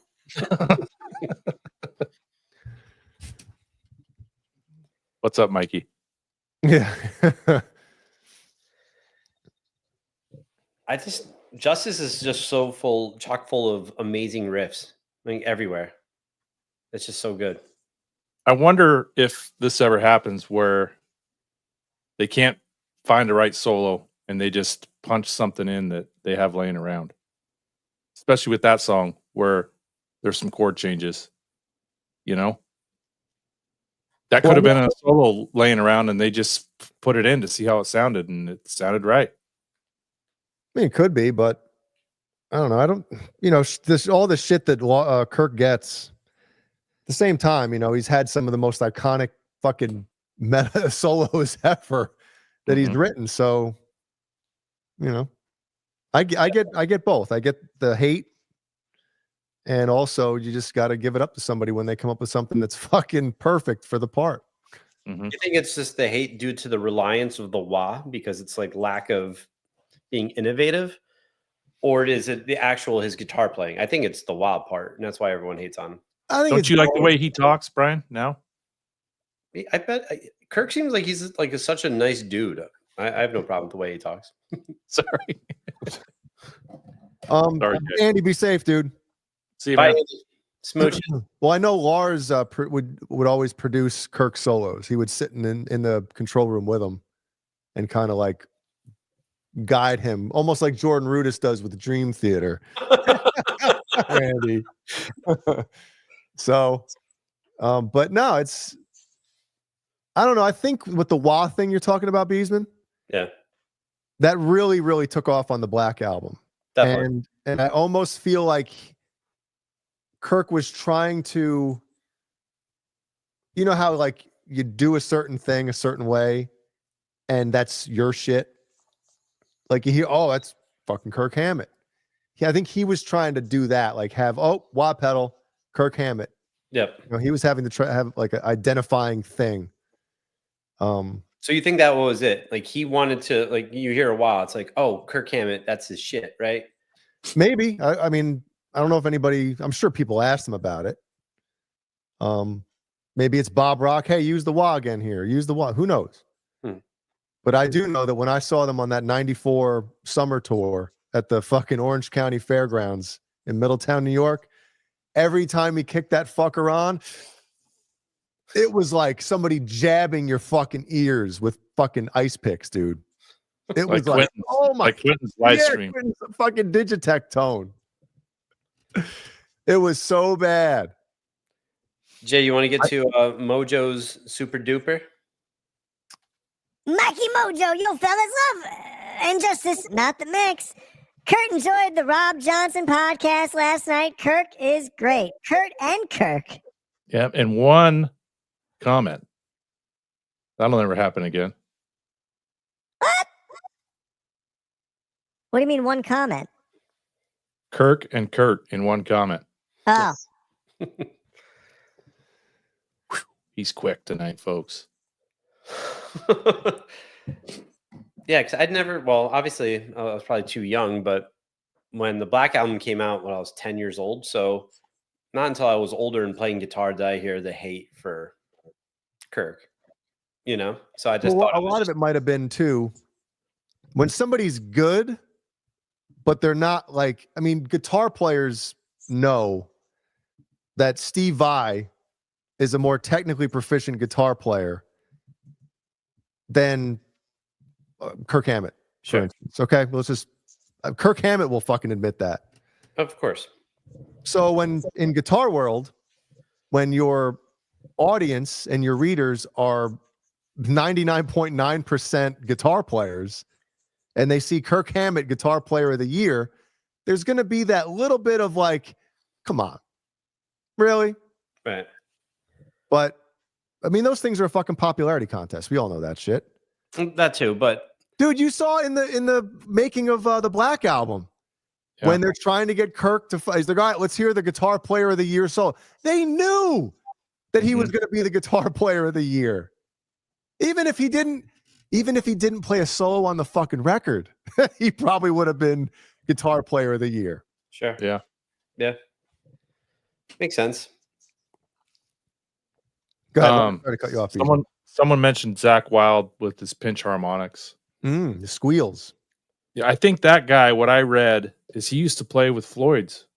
And then when he got with Ozzy, he didn't want to be another Eddie Van Halen, Randy Rhoads retread. So he kind of came up with his own signature whatever.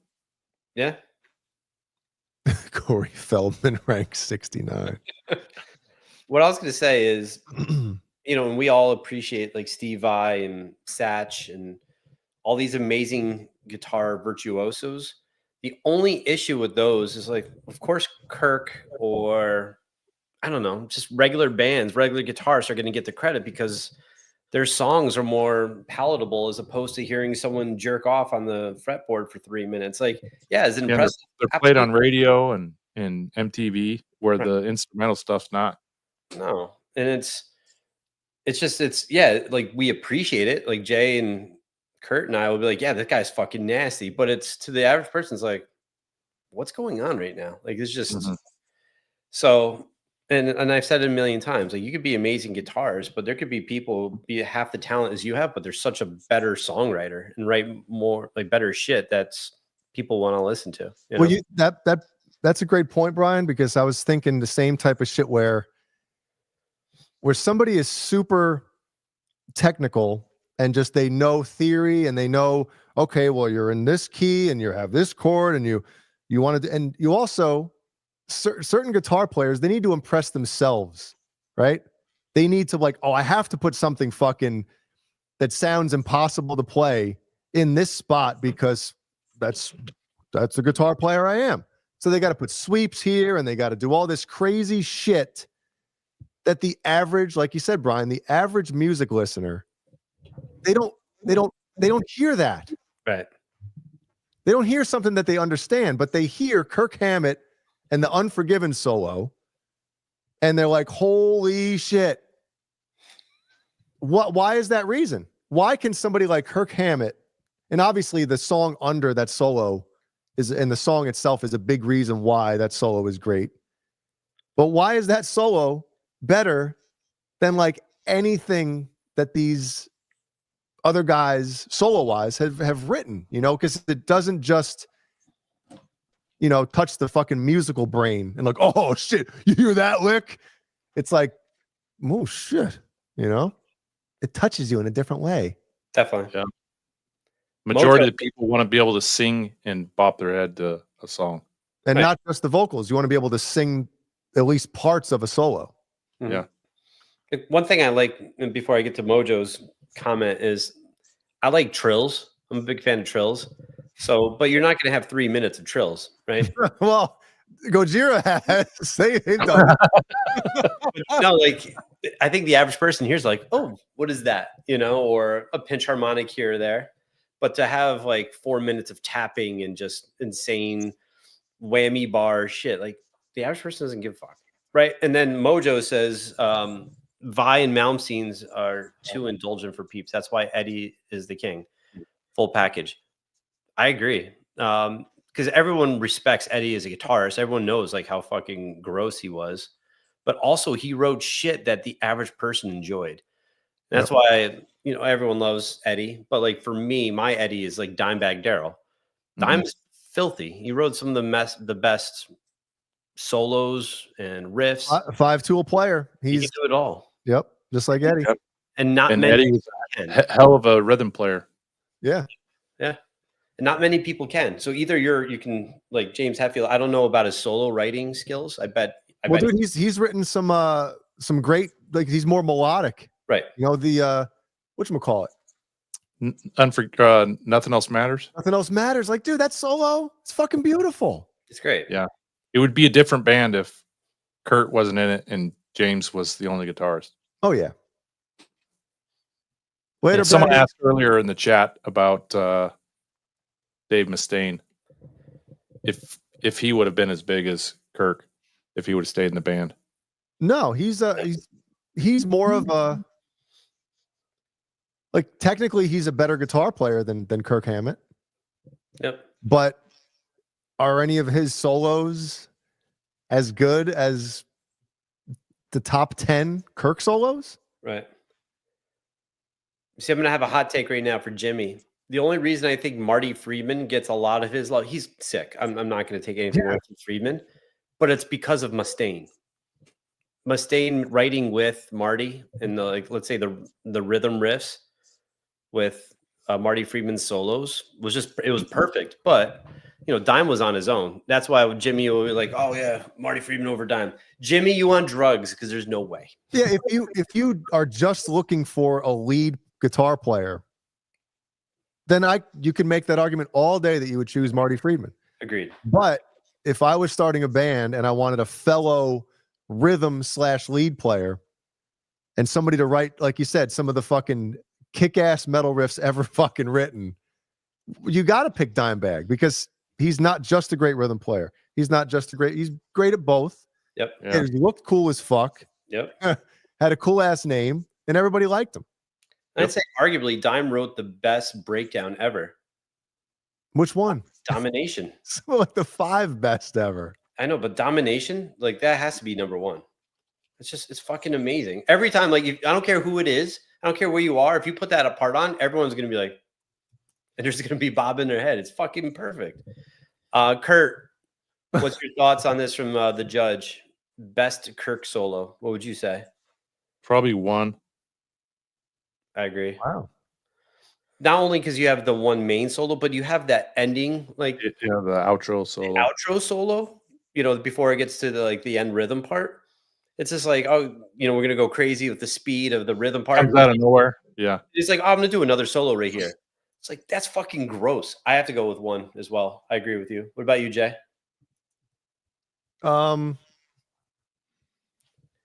What best Kirk Hammett solo? Yeah. Dude, you got oh my god. The struggle within solo is phenomenal. Yeah. The Disposable Heroes solo is fucking phenomenal. Yeah. Let's see. There's one more on Master of Puppets that I really love. Is it the Damage Incorporated one? Yeah, there's those. Yeah, I think Master of Puppets has better solos than Justice, in my opinion. Do you really? Yeah. Yep. But what are you talking about, Brian? You talking about this shit? What does he say? Something about motherfucker. I don't know. I know that. The solo in this song is the shit too. Mm-hmm. You know?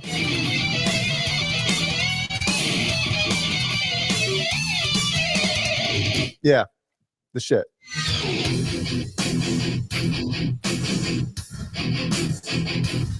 God, it sounds like that time.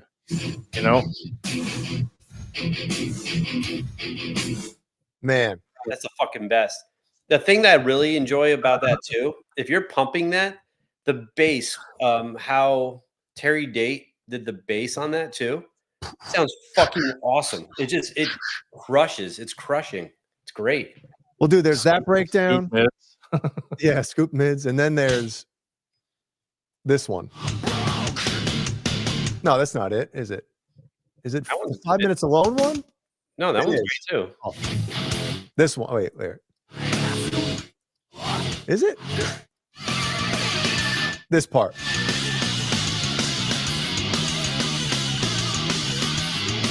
Right here.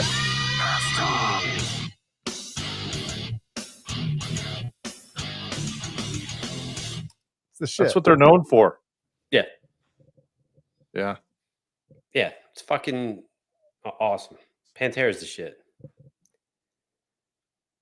Yep.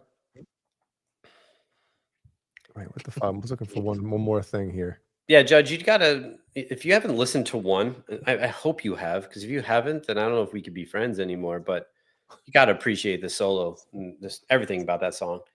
I think to me, and I probably have said this before, and if I have, I apologize. But if there was one metal song to play for someone, like, hey, what's like quintessential metal? It's one to me. Yeah, that'd probably be the one heavy metal song I would show somebody. Like if aliens came down from outer space, I'm like, what is this heavy metal you speak of? Well, that was my really first heavy metal song I heard. Was it really? Yeah. Was it like the video on MTV? No, I was at a friend's house spending the night, and he was playing it in his room. I'll never forget it. I mean, we're talking like 89, 90, right? Yeah. Was. Yeah, I know. He and I have this argument from time to time. I'm like, dude, they were the biggest extreme heavy metal band ever. Ever. They fucking had a #1 record. Ever. For a band that heavy to have a #1 record, regardless of shit, dude, that's fucking massive. And they influenced a lot of bands. In the yeah. future. Yeah. They definitely did. And they kept heavy metal cool through all the grunge and alternative and new metal. And when fucking Metallica went soft, Pantera went hard. So, yeah, I disagree with Paul there, but hey, Paul's entitled to his opinions. That's what's amazing about it. Dude, this shit.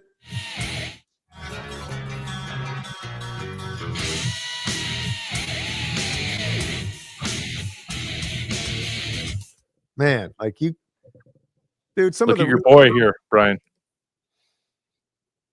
There you go. Yeah, that's why I like Steve Brand. Fuck yeah.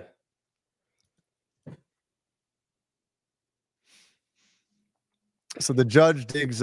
He grew up on System of a Down. Metallica and Pantera sound too trebly to me. Yeah, they are. Yeah. Well, Judge, listen to Great Southern Trendkill or Reinventing the Steel, I think you'll appreciate the production a little more as opposed to that, because it didn't sound like that. So I agree. Did you see this comment from Hellstorm? What does Strom say? Dude, he was in fucking Anthrax when nobody gave a shit, right? Yeah. Dude, the only answer to that is fucking little Danny Spitz. Yeah. Judge, if you haven't listened to this song too by Pantera, Floods, Yeah. that's probably, I wouldn't say that's a quintessential Pantera song, but that's up there. I'd say top 3. Walk. Yeah. Yeah, Walk. What about you, Jay? What do you think about Floods?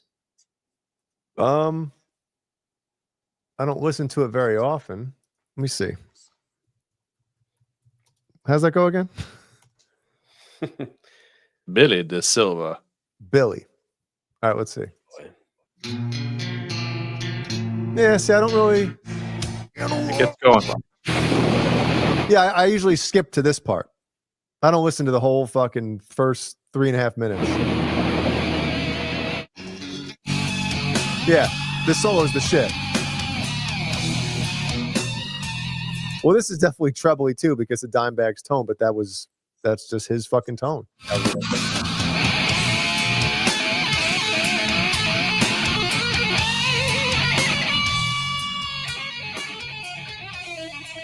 Hell yeah. It's the shit. Dude, this shit comes back in. Hold on.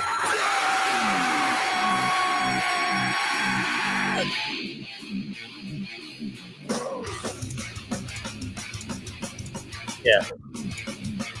The fucking tuning in that song in was it the what's the song before it? The American Underground?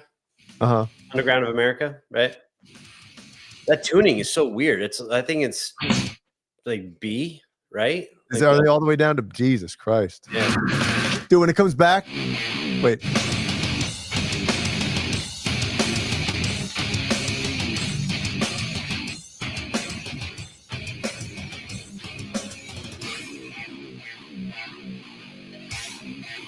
That's low as shit. It is super low.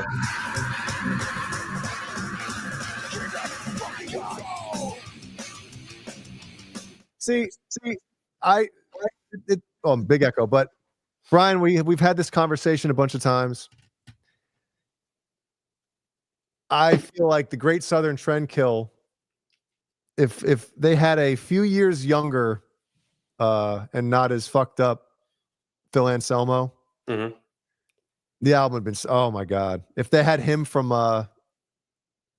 whatchamacallit? From like Far Beyond Driven. Not even if they had him from like Vulgar. Oh my god! The only thing, like I hear what you're saying, and I don't disagree, but I do like the darkness of like his lyrics. Like I just like the darkness of the album, you know. Mm-hmm. I get it. And it was the first one you heard from him, right? So they popped your Pantera cherry. It was. So that always is going to hold a dear spot. Yeah. Yeah. I'm trying to think of what bands we might have asked this question before. I might have asked it before. Are there any bands you can think of that your favorite album from them is not the first one you've heard or you heard from them? Yeah. I'm sure it's common, but usually, right? A lot of times it's your first experience with a band. It's hard to top that first time, right? Mm-hmm. I agree. Yeah, I have a bunch. Volume 3 from Slipknot is my favorite album of theirs, and that's obviously their third album I listened to. Mm-hmm. And I would say Gojira's The Way of All Flesh. That's my favorite of theirs. I gotta think more. You're going so heavy, I gotta clip my toenail. That's all right. But Korn's first album is my favorite, and obviously, I gotta look some shit. What about you, Kurt? Like, I know it's putting on the spot, but I'm just. We mentioned Anthrax before. Them easily, like Persistence of Time is hands down my favorite Anthrax album, and that was like what, the third or fourth one that I heard? No. Yeah, dude, I think I heard every album that they put out before that album came out. And it's still my favorite.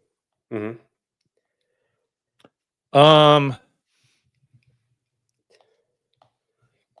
Shinedown. I saw them live, and I went out and bought their first CD, and then they came out with the Sounds of Madness. I can't even remember what year it was, but way better than their first CD. Sounds of Madness isn't like 02, 03, something like that. But Jay, you're right. Like for me, Mastodon, like Leviathan is the first album I heard from them, and that's my favorite of theirs. 2008. Was it really? Jesus. Yeah, Sounds their of Madness was 2008. first one was 2003. Huh. I think. Oh, I don't know. wow, Sometimes Steve. iTunes or Apple isn't correct.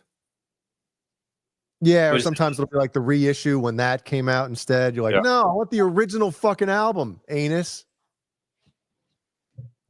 That's an interesting one, Steve, because although I do like Time's Up, I think Vivid is fucking like an all-time great album. Is it really? Like, would you say top 10 list for Jay? No, I don't think it would be top 10. Okay. You mentioned it before. Definitely up there on like a special list of like, that's an album that is considered an all-time great album by myself. Sure. Seven Dust, Animosity. That's my favorite album of theirs. I think that's their peak for me. But that's their third album that I've listened to of theirs. Mm-hmm. Jay is the new Eddie Trunk. And I don't know if fucking Eddie Trunk has forgotten more about music than I know. I'd say The Imbuing I prefer over Omega Collide. So really, mm-hmm.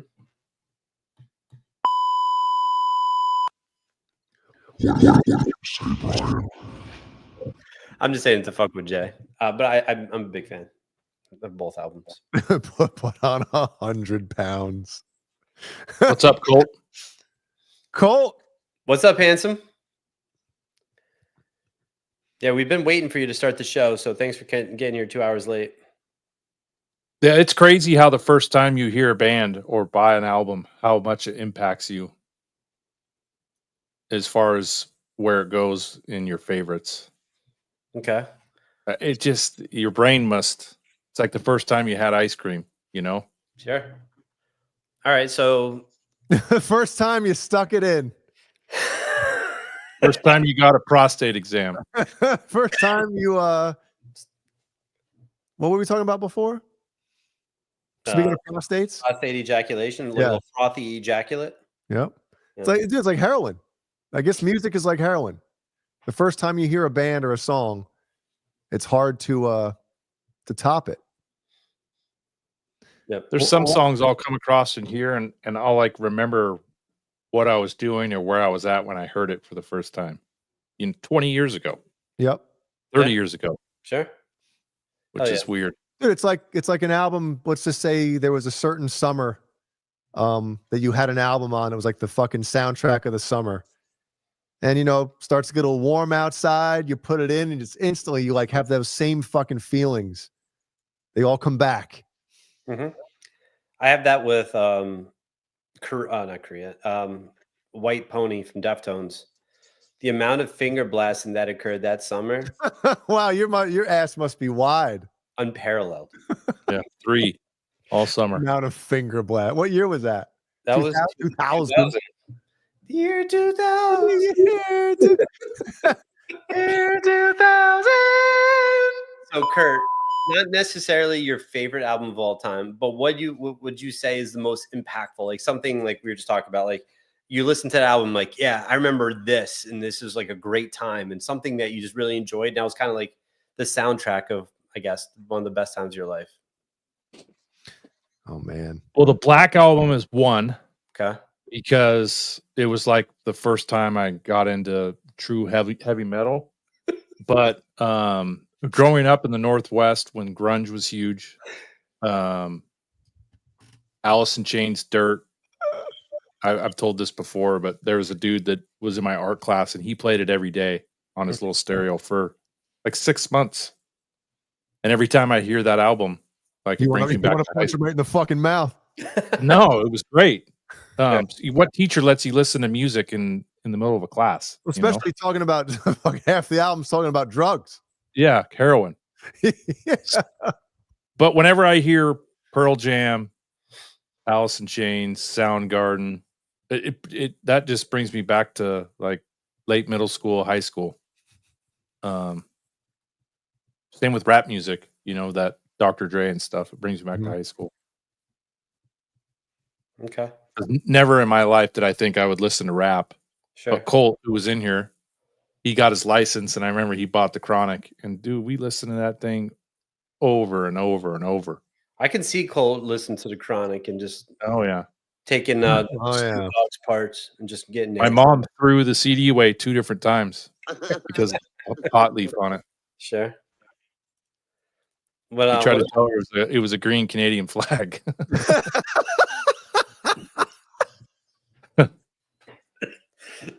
That's awesome. Yeah. Mom, that's He like actually told her the variant Canadian flag. That's so good. What about you, Jay? What? The question I just asked Kurt. I don't know what you just asked. I forgot. Dope. So I was asking, is there not necessarily your favorite album of all time, but let's say an album when you listen to it just brings back. Oh, we're great still on memory. that. I didn't answer that yet. Well, like you have one in particular or a reason why? I would say maybe Spin Doctors, Pocket Full of Kryptonite. Really? Yep. I know you're a big fan of the tone, and Jimmy loves the drums. Oh, yeah, the drums, fucking arguably the greatest drum sound ever recorded is on that album. Was it the drums or just the snare? All the drums, but the Everything, snare, like snare drums, is like cymbals, number one. Yeah, everything just. my first concert. Was it really? Spin Doctors, yeah. What year? 94? Okay, so right when that was peaking. Well, that was peaking like 92, 93, right? When was that? Maybe it was 93. Well, it might have been 94 because that's when they did the Woodstock, right? They did Woodstock 94. I didn't have my license, so it might have been 93. License. So, But live, the drums sounded just as good, Jay. Bro, really? Oh, yeah. It hit like it was my first concert, but it like hit you in the chest. Man. That's awesome. Yeah. That if anybody's thinking like, really, drum set, dude, go listen to that album. Just put on, was it the two Princes? Two Princes? Dude, they're amazing. Those Just drums are the goddamn amazing. intro drum sound is the shit.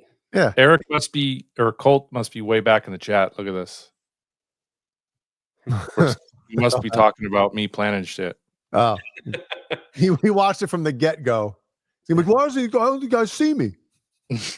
But yeah, that album, that there was a me and my brother and his girlfriend's family went to was it Lake George or some shit? I forget where the fuck we went on like a little weekend vacation, like Friday to Sunday, wherever the hell it was. Maybe it was a couple days longer. Mm-hmm. And that album was like we were listening to it all the way up, driving the whole weekend. We were listening to it. Like it just reminds me of that weekend. Okay. 3 days, 4 days, whatever the fuck it was. I don't remember. But whenever I hear that album, going tubing and shit like that, you know? In the Esopus? No, it wasn't the Esopus. It was somewhere else. Okay. Ford Focus. The Esopus. Yes. Are you tubing the Esopus? That fucking anyone for a BJ. So good. Kurt's first concert was Boston, 95. 95. We are in overtime tonight. You're right, Renus. 95, was that like a greatest hits? Can't even remember I if they got had to real bad. You guys are gonna have to cover me for a minute. All right. Brian, what was the first concert you went to? gotta take a leak so bad First good concert or the first concert? First concert, like real concert. New Kids on the Block when I was in 3rd grade. Oh, that's right. That's right. It was Paul Abdul opening up the New Kids. Wow. But the first like real cool concert that I was really excited to go to, I was in 7th grade. 7th or 8th grade. I don't remember. It was Marilyn Manson. It was right after he came out with Antichrist Superstar. So, so 7th grade. I was like 96. I was in 7th grade. Did your parents take you? My parents took me. It was in Albany. And yeah, that was cool. And there was a bomb threat. So the show was cut short, which sucked. But it was still cool to see Manson because I thought he was the man. And he was cool as shit back like the first 2 albums. Then he got a little weird with the breast augmentation. And yeah, I'm not into that. You know, I was in high school. I'm like, that's not for me. So, well, we've talked about this in the past. Oh, Colt. Boner Jams is related to the trumpet player. The trumpet player in Chicago. Yeah, I can't remember if I told you that or not. Now you know, Colt. My uncle is Lee Loughnane. He's the trumpet player in Chicago. One of the original members. So Colt's favorite bands: Toto, Boston, Journey, Chicago. Wait, Toto, Journey, Chicago, Boston. It's like Mount Rushmore of amazingness. Yeah, that's his jam. They're all fantastic bands. But if we talked about this on a show a few months ago, if you could go back and tell yourself what to experience in life, I would say more concerts when I was 16, 17, 18, 19. Yeah. You know, especially during like JR time in the late 90s and early 2000s. I know you were in your own band, but if you could go back and see some of those concerts that you missed. Oh yeah, dude. Yeah, and back then it wasn't as easy. Like I remember before the internet and shit like that, dude. Oh, we used to have to go to the local record store and they would have a phone and they called like Ticketmaster. Yeah. And you like sat behind the counter and they just picked seats and get a money order to pay for it. The only way you could find out like when bands were going on tour was listening to the radio. Yep. Yeah. I mean, maybe the newspapers, like local ones, like, oh, so-and-so's coming here in the summer. But you couldn't just go, like, what are their tour dates? Pull it up real quick. Wasn't any of that shit. You know? But I remember I've said this before, and I guess must have been 95? Maybe 90, whatever the fuck. It was after Promised Land from Queensryche came out. They were playing at the Orange County Speedway in Middletown, where I had seen Van Halen, Metallica, right? Mm-hmm. And they were coming, and I was like, you know, because I wasn't really like super duper into that album yet, Promised Land. It must have been recently after it came out. And I wasn't really into it yet. You know, I listened to it, and I was like, it's kind of dark compared to Empire, you know? And they were coming around. I'm like, I'll see him. And Empire was first for you? Yeah, Empire was first. And then obviously, whatchamacallit, Operation Mindcrime, then Rage for Order, and then Promised Land came out. So it was a lot different, you know? But I remember they were coming around. I'm like, we'll see them next time, you know? And then they sucked after that. Yeah, they changed. So that's like one concert that I really wish I could go back and that I knew about, that I was like, I'll see it next time. Because obviously, if you could go back and see like Metallica or fucking something like that on the Justice Tour, you would do that in a heartbeat, or I would. Monsters of Rock. Yeah, shit like that. You know, pick and choose like where you'd want to be. Toronto with Metallica and fucking Guns N' Roses. Yeah. I saw Metallica at Lollapalooza 98, maybe. Mm-hmm. Everyone was surprised they were playing. You know, because that was like when they were switching, I think the year before or the year after, they had like Snoop Dogg on as the main act. Mm-hmm. Where they were like changing the format. Type of music. Yeah, the format. Yeah. But they were still good. That's the only time I've seen them. Seen them do it. Yes, we have. Twice.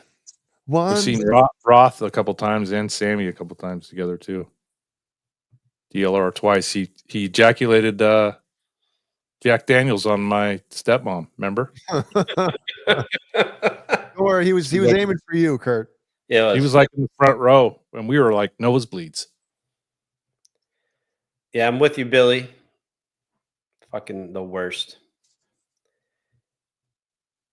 That's right. You had I had a test. you had a test that you could not miss. Mhm. Oh, Brian, there's another one. There's another concert that I wish I could go back. What's that? Korn. They were this was still on the fucking. This is before Life is Peachy came out. Okay, so touring the first album. Yeah. Yes, and they were playing some club in New York City. I forget where the fuck it was. It might have been oh shit. What's the I don't know if it was Irving Plaza or what was the church down there? I remember. They used to have shows there. We played there to like nobody, which Frothy wasn't church. Yeah. Somebody will say it in the chat. But anyway, so me and my buddy John Hankey at the time, my best friend, we went and we fucking bought tickets because I worked at the video store at the time. So we had like fucking first dibs. Ticketmaster, the fucking machine's right there. I can print the bitches out. Me. I'll put the money in the register later. Dude, so I got 2 tickets. Me and John Hankey, we were so fucking pumped, dude. Was it the day before the show? He tells me, dude, I can't go to the concert. I got fucking basketball tryouts. And my coach just told me, because he was like the star of the team. Because they went to Cornwall, which was an all-white team or school. So, of course, you know, he's a white guy's going to be the best guy on the team. Gotta play basketball. He's like, dude, my coach told me I can't miss tryouts. He's like, if I miss tomorrow, I'm not allowed to play. So me having none of my friends, nobody knew who the fuck Korn was at the time. So it must have been like 95. Had to be 95. Yep. Dude. 95. I didn't go. What? Didn't go to the show. I was gonna have to go by myself. I would What a ask. letdown story. I see, like, that's where I go to my parents. I'm like, who's coming with me? Like, that's your last resort, you know? Or why wouldn't have Jamie have gone? I think he was away at school. Oh, son of a He was bitch. in college. My parents probably both fucking working because we had to leave like right after school to get down there, take the fucking train, all that bullshit. Mhm. And I just remember, like, as soon as I thought of going by myself, I was like, anxiety fucking set the fuck in. Sure. Man. Because you were a fun. kid still, though. Yeah, well, if I found out later, 17? that the dude that showed me Korn for the first time, Matt Szymanski, he and his brother Ted went to that show. I didn't know this. Tom's Old a man. Szymanski? Yeah. So anyway, I remember like this is like months later or something. We were talking about it, and they're like, "Dude, we went to that show and fucking." They just said they were like hanging out outside. They said either Monkey or Head, I can't remember which one, was out there with his fucking universe, just like leaning up against the wall outside of the club, just fucking noodling and talking to people. That's awesome. And it wasn't fucking packed. And I'm like, man, I could have seen at the time, like, to me, the greatest band. You know, I was obsessed with them back then. Definitely. So that's another one that I wish I could have got the balls up, you know, to fucking go. That's something I watch all the time is old school Korn shows, like from either first album or from Life is Peachy. It was just, they were untouchable. Untouchable. I to this day, I don't think there's a better live band at that time. If you go back to first, second Korn album ever. But dude, a lot of, you know, I think a lot of that is connected, right? You think of all the bands that kind of changed the musical landscape. There was it wasn't just the music. No. It was the live show. It was just their image in general. Right. That has a fucking shit ton to do with it. You know, think of fucking Van Halen when they came along. Think of fucking, like you just brought up, Korn. You think of whatchamacallit, Nirvana and fucking Pearl Jam. When those bands came in, it was just a whole different thing, and it wasn't just the music. Mm-hmm. But I don't recall, or I don't remember, and this Korn was the first one for me, but what bands would go that crazy on stage. Like Jonathan Davis was like, I know he had to be on drugs. Yeah. But he was fucking going nuts, ape shit on stage. You know? Yeah. The guy from Rage Against the Machine, he used to go crazy. Zach. Back then. Yeah. Yeah. He was the man. I love how he would stare into the crowd. Like he'd sing like Tom Morello was doing his thing and Tim Comerford. And Zach would just look at people just in the crowd, just like, fuck yeah, like fuck you, like we are awesome. You know, like that's how I always took Zach. But you know who's like that now, I feel to a degree, is Randy Blythe from Lamb of God. When he's on stage, he like stalks, like he moves around, he's just staring. It's fucking cool as shit. Dude, three sides to every story is fucking kick. That's probably my favorite Extreme record. It's fucking great. Me too. Great production on that album. I've never heard. What were we talking about? The frontman shit? Yeah. Going crazy. Yeah. Oh, going crazy shit. Dude, I'm fucking melting right now. Yeah. Colt says Three Sides came out a year too late and got buried. Yep. What year did it come out? 95? 92? What was it, 92? We're way off. 94. When did it come out? That's look it Colt. up. You would know. I know you're not an Extreme fan, right, Brian? I'd be lying if I could name 3 songs. I don't. That's just not my shit. More Than Words. Oh, that one I know. Wholehearted. No. No. 92. It is 92. Yep. No, and like right now, and I've said that I think it was a week or 2 ago. The only reason I've listened to Van Halen, like now I know it, is because of you guys. Like I just never grew up with it. It wasn't my thing, you know. How about this? I'm going to show you a part, Beesman. Is Extreme? KXM Rock, Cupid's Dead's a great song. I was fucking about to push play on it. Oh, go ahead. Dude, Do this part, Beesman, hold on. Hold on. Let me get to the fucking. Here we go. I know it's got a cowbell, Beesman, but you might like it because of fucking Vinnie Paul. Breakdown. You ready? Let's hope we don't get flagged. Here we go.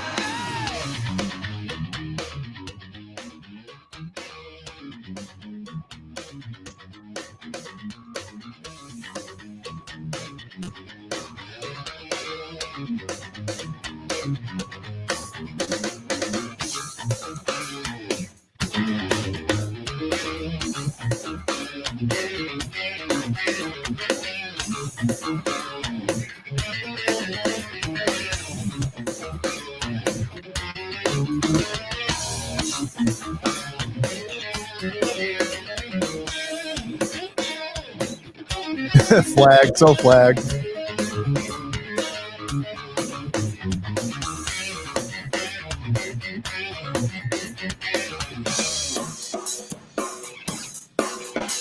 I'll fuck to this song.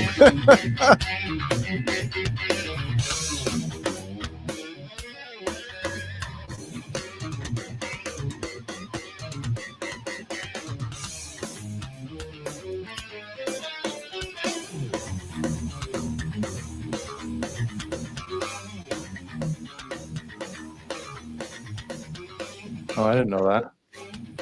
Me neither. Wait, did he go on to produce them or manage them? I thought he was a manager. He left for the. You know what he left for? Big bucks, big money. Yeah. And yes, who said that comment? Nuno, hold on. Nuno has groove almost Dimebag worthy. Yes, they both have that extra like movement to their fucking rhythm playing. Yeah. Then the harmonies kick in. Yeah. That song is Cupid's Dead off of Three Sides to Every Story. This is a good ass album, man. Yeah. Warheads. Mhm. Isn't that one of them? Yep. Yeah. Anyway.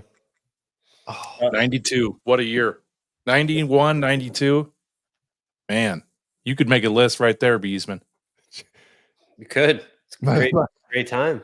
My biggest loss was not hold on. My biggest loss was not seeing Gizmachi during Ozfest when I was 10. Fucking Super Mario Brother. That's awesome. You funny. chose wisely. Wait, where Jesus Racer? Where was that one? I'm waiting fucking 5 minutes for him to respond. Corn at the Apollo. I'll try to remember if that was a good one or not. Hellstorm missed the damn Yankees on the first tour. Oh yeah, that would have been good to see. What, they have one album? Did they have one or two? Yeah, I can't remember. Can't remember either. They're like, yeah. There's some bangers on that first one, man. Where was what? The the Ozfest. Was I not clear? Probably not. Like what town or city or state, whatever. Where was what? I was 10. So Brian, you were in 7th grade in '96. No, I was 8th grade. 8th grade, okay. Yeah. You young son of a gun. I should have come scooped you up. I would have went with you. Then called the police for Statutory rape. I was just bringing him to a concert. I swear. Were you rocking the corn clothes? Fuck yes. Yeah. You were? Yeah. Yeah, I had the fucking blue suit. Got it from the Adidas outlet in fucking Woodbury Commons. Mm-hmm. Yeah, I've said this before, but I used to wear, so I was really big into industrial shit in like 93, 94. So I was wearing black Jankos, black shirts. Jankos. I was like goth, you know, and then Korn comes along. And I'm like, wait. I don't have to dress like this and listen to cool shit. And then I started dressing preppier because of Korn. So I mean, you guys got to.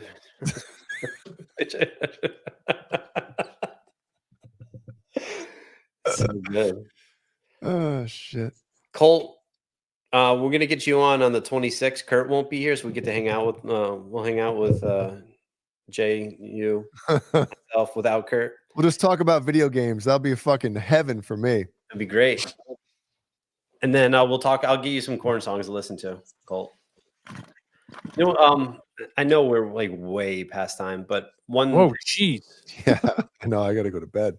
One thing, Jay, and I think I don't know how to explain this, but first 2 Korn albums, fucking amazing. I really like Follow the Leader as well, but I felt and during that album, and then really on the next album, with like Falling Away From Me and like Issues, when Korn, like they're, how do I say, like when they did the chorus, like the guitarists, Monkey and Head, they weren't playing like any like crazy or anything amazing, like cool riffs during the choruses. It was all like open shit for Jonathan to sing.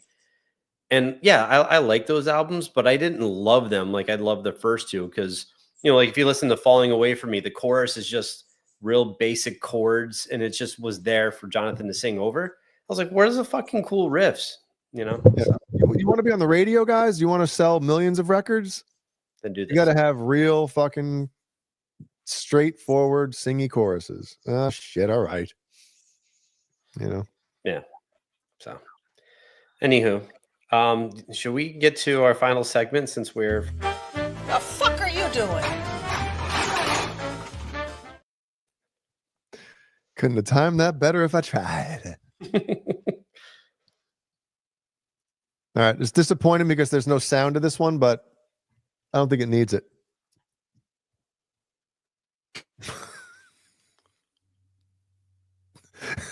Dude, the way he fucking tries to shrug it off like nothing happened. Oh, that's a torn ACL. Then he gets up with the pimp limp. Oh man. Oh, look at it. Yeah, did anyone see me do that? You see me do that? This lady does. It's like, you all right? Am I? Just tore my meniscus. Besides that, I'm fantastic. Thank you. You look back like, damn, that thing was higher than I thought. What is that, a metal detector in high school? I don't know. There's just a fucking bus station or airport or train station. Look at the jive. Shit. Shit. Wearing Marty McFly's coat.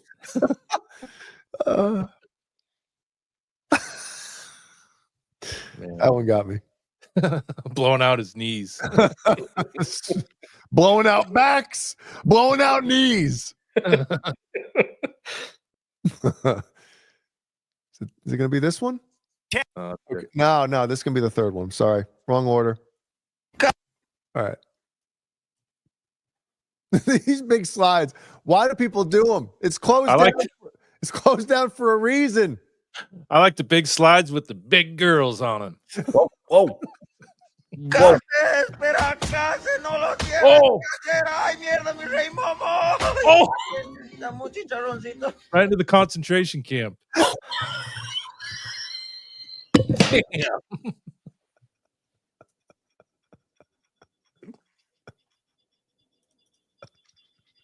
Damn.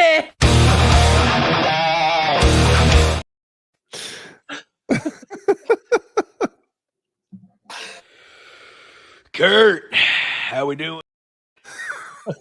Kurt, how the hell we doing?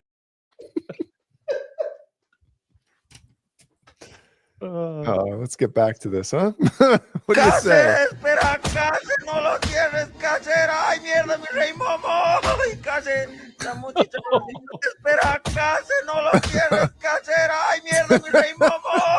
Dude, the head snap. Right there. You see that head snap? Boom. Boom. Look at them. ¿Por qué se?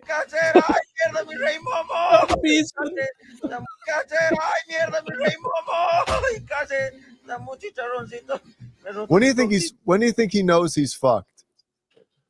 When he clears the stairs. When he knew he was going to. I think right there.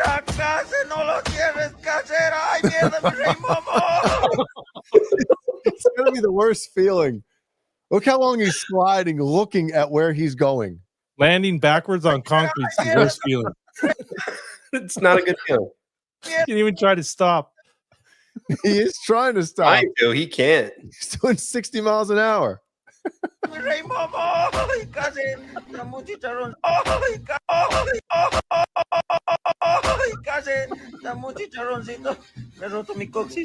I was going to say that looks like more of a homeless encampment, but Kurt took it to a whole different level. That's what I meant to say.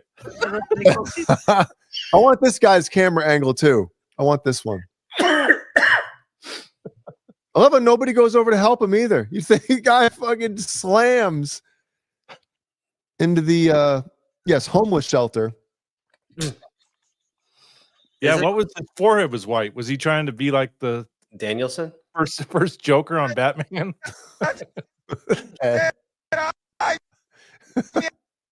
Look. What's on his forehead? Is that garbage? There's the flying dildo next to him.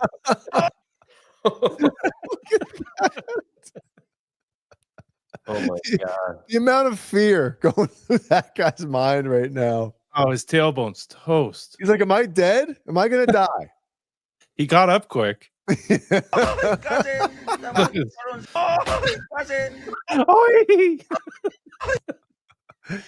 mean, I guess he lands kind of the best way he could, right? Right? Oh yeah. Imagine face first hitting your chin. Yeah. I think he kind of landed. He took the bump as good as he could.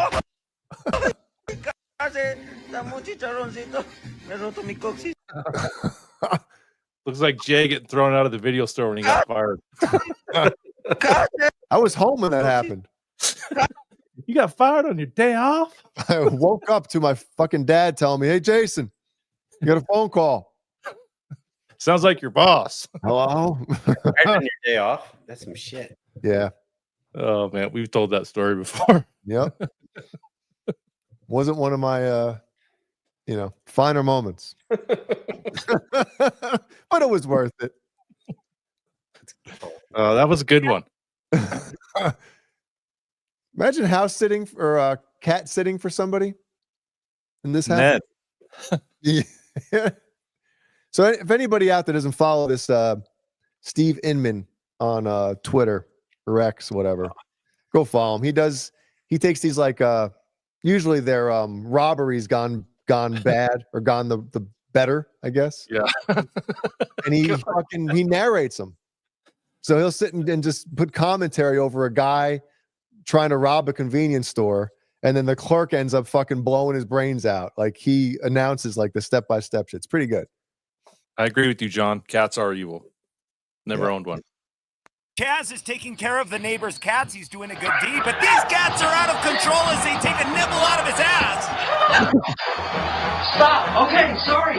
Chaz even tries to plead with the cats. He's like, come on, man, I want to live. And then booyah, it looks like they're going to attack them. And this is Attack of the Cats, and it looks like Chaz Karen knew what she was getting Chaz into. Chaz obviously being naive, thinking he had a chance with Karen, maybe a one-night stand, who knows? But now it's over because Chaz just got his egg roll bit off. His egg roll. Great commentary. Chaz is taking care of the neighbor's Look at him. Look at the cat fucking stalking him. cat. Chaz is taking Is his care of name the Laz? Did he say Laz Laz? is taking care of Johnny's cat. Yeah, that's what I heard. What's his name? cat taking care. Kaz. Oh, who would name their kid? Chaz is taking care of the neighbor's cats. He's doing a good deed, but these Dude, the cat went in. I know it's kind of dark. The cat went in with the paw and the fucking mouth on his ass. And he's wearing fucking pajama pants. Yeah, got boner pants on. Probably no boxers.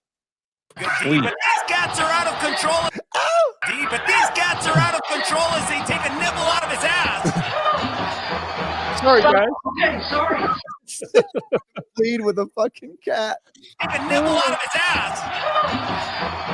Stop. Okay, sorry.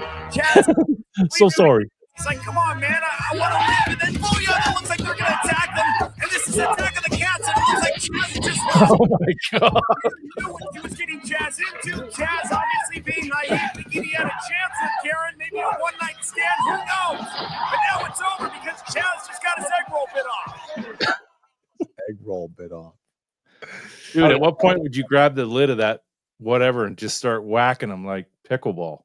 Yeah, I don't know. There's got to be some breaking point where you're like, this cat's going to scratch my fucking eyes out. Fucking hate Tell cats. the neighbor you killed their cats. They don't bother coming home. Yeah. Cats are the worst. Dude. And their piss is just pure evil. It is. It's like uric acid. It's just the worst. They stare at you. I told you that time. I know we're going late here, folks, but fuck it. Sean Kane, his parents had what the hell was it? Not a Corsica.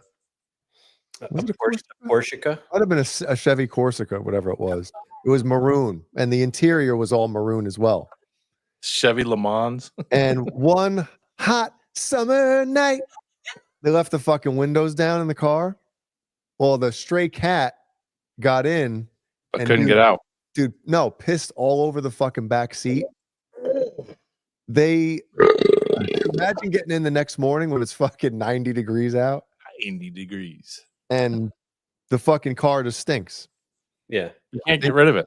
You can't get rid of it. They tried everything. It was worse than the fucking Elaine Jerry Seinfeld fucking the car. The smell. Drive it off the cliff. Drive it off the cliff.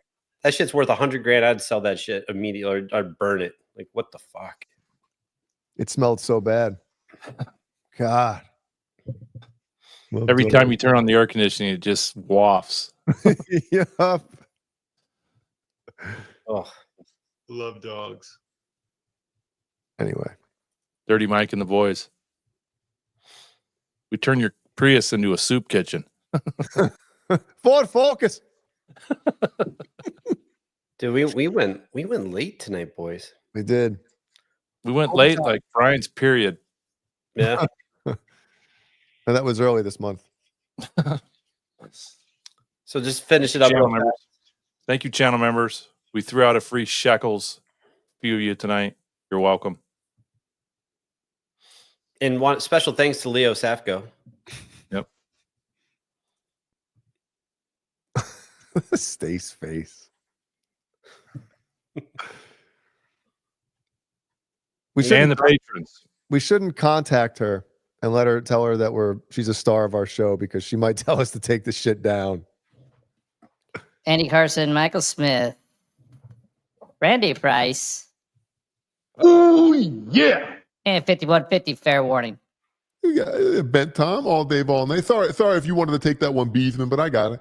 Paul Martin Woods, Jeremy the Bit, Tank Callahan, and False Flag. Then we got Nelson Rodriguez, Frank Corcoran, and Joke Riddler, Warlag, and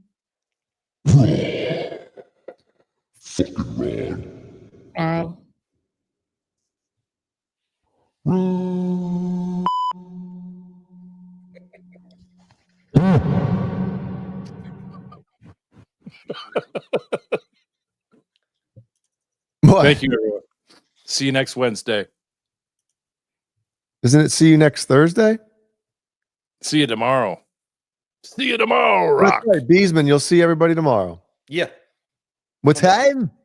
9 p.m. 5. Yeah. Bees Company. Larry's going to screw Suzanne Summers on the couch. Give her 8. Yeah. It'd be great. Larry. Well, Imagine if her name was Larry. Larry Skier. no, it's 44 M's. See, Brian will see you tomorrow. Yep. Kurt and I won't.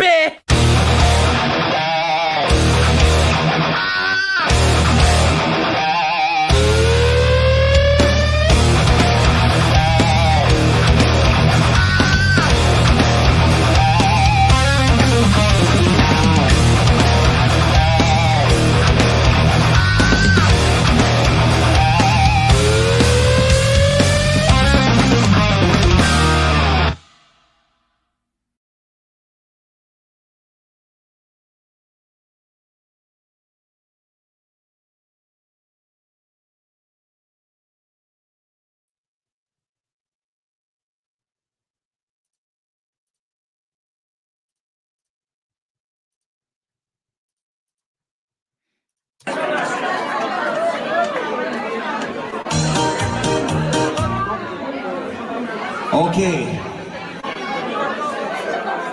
Really quite interesting getting this car moved. It's a Ford Focus. If you want a Ford Focus, it's outside.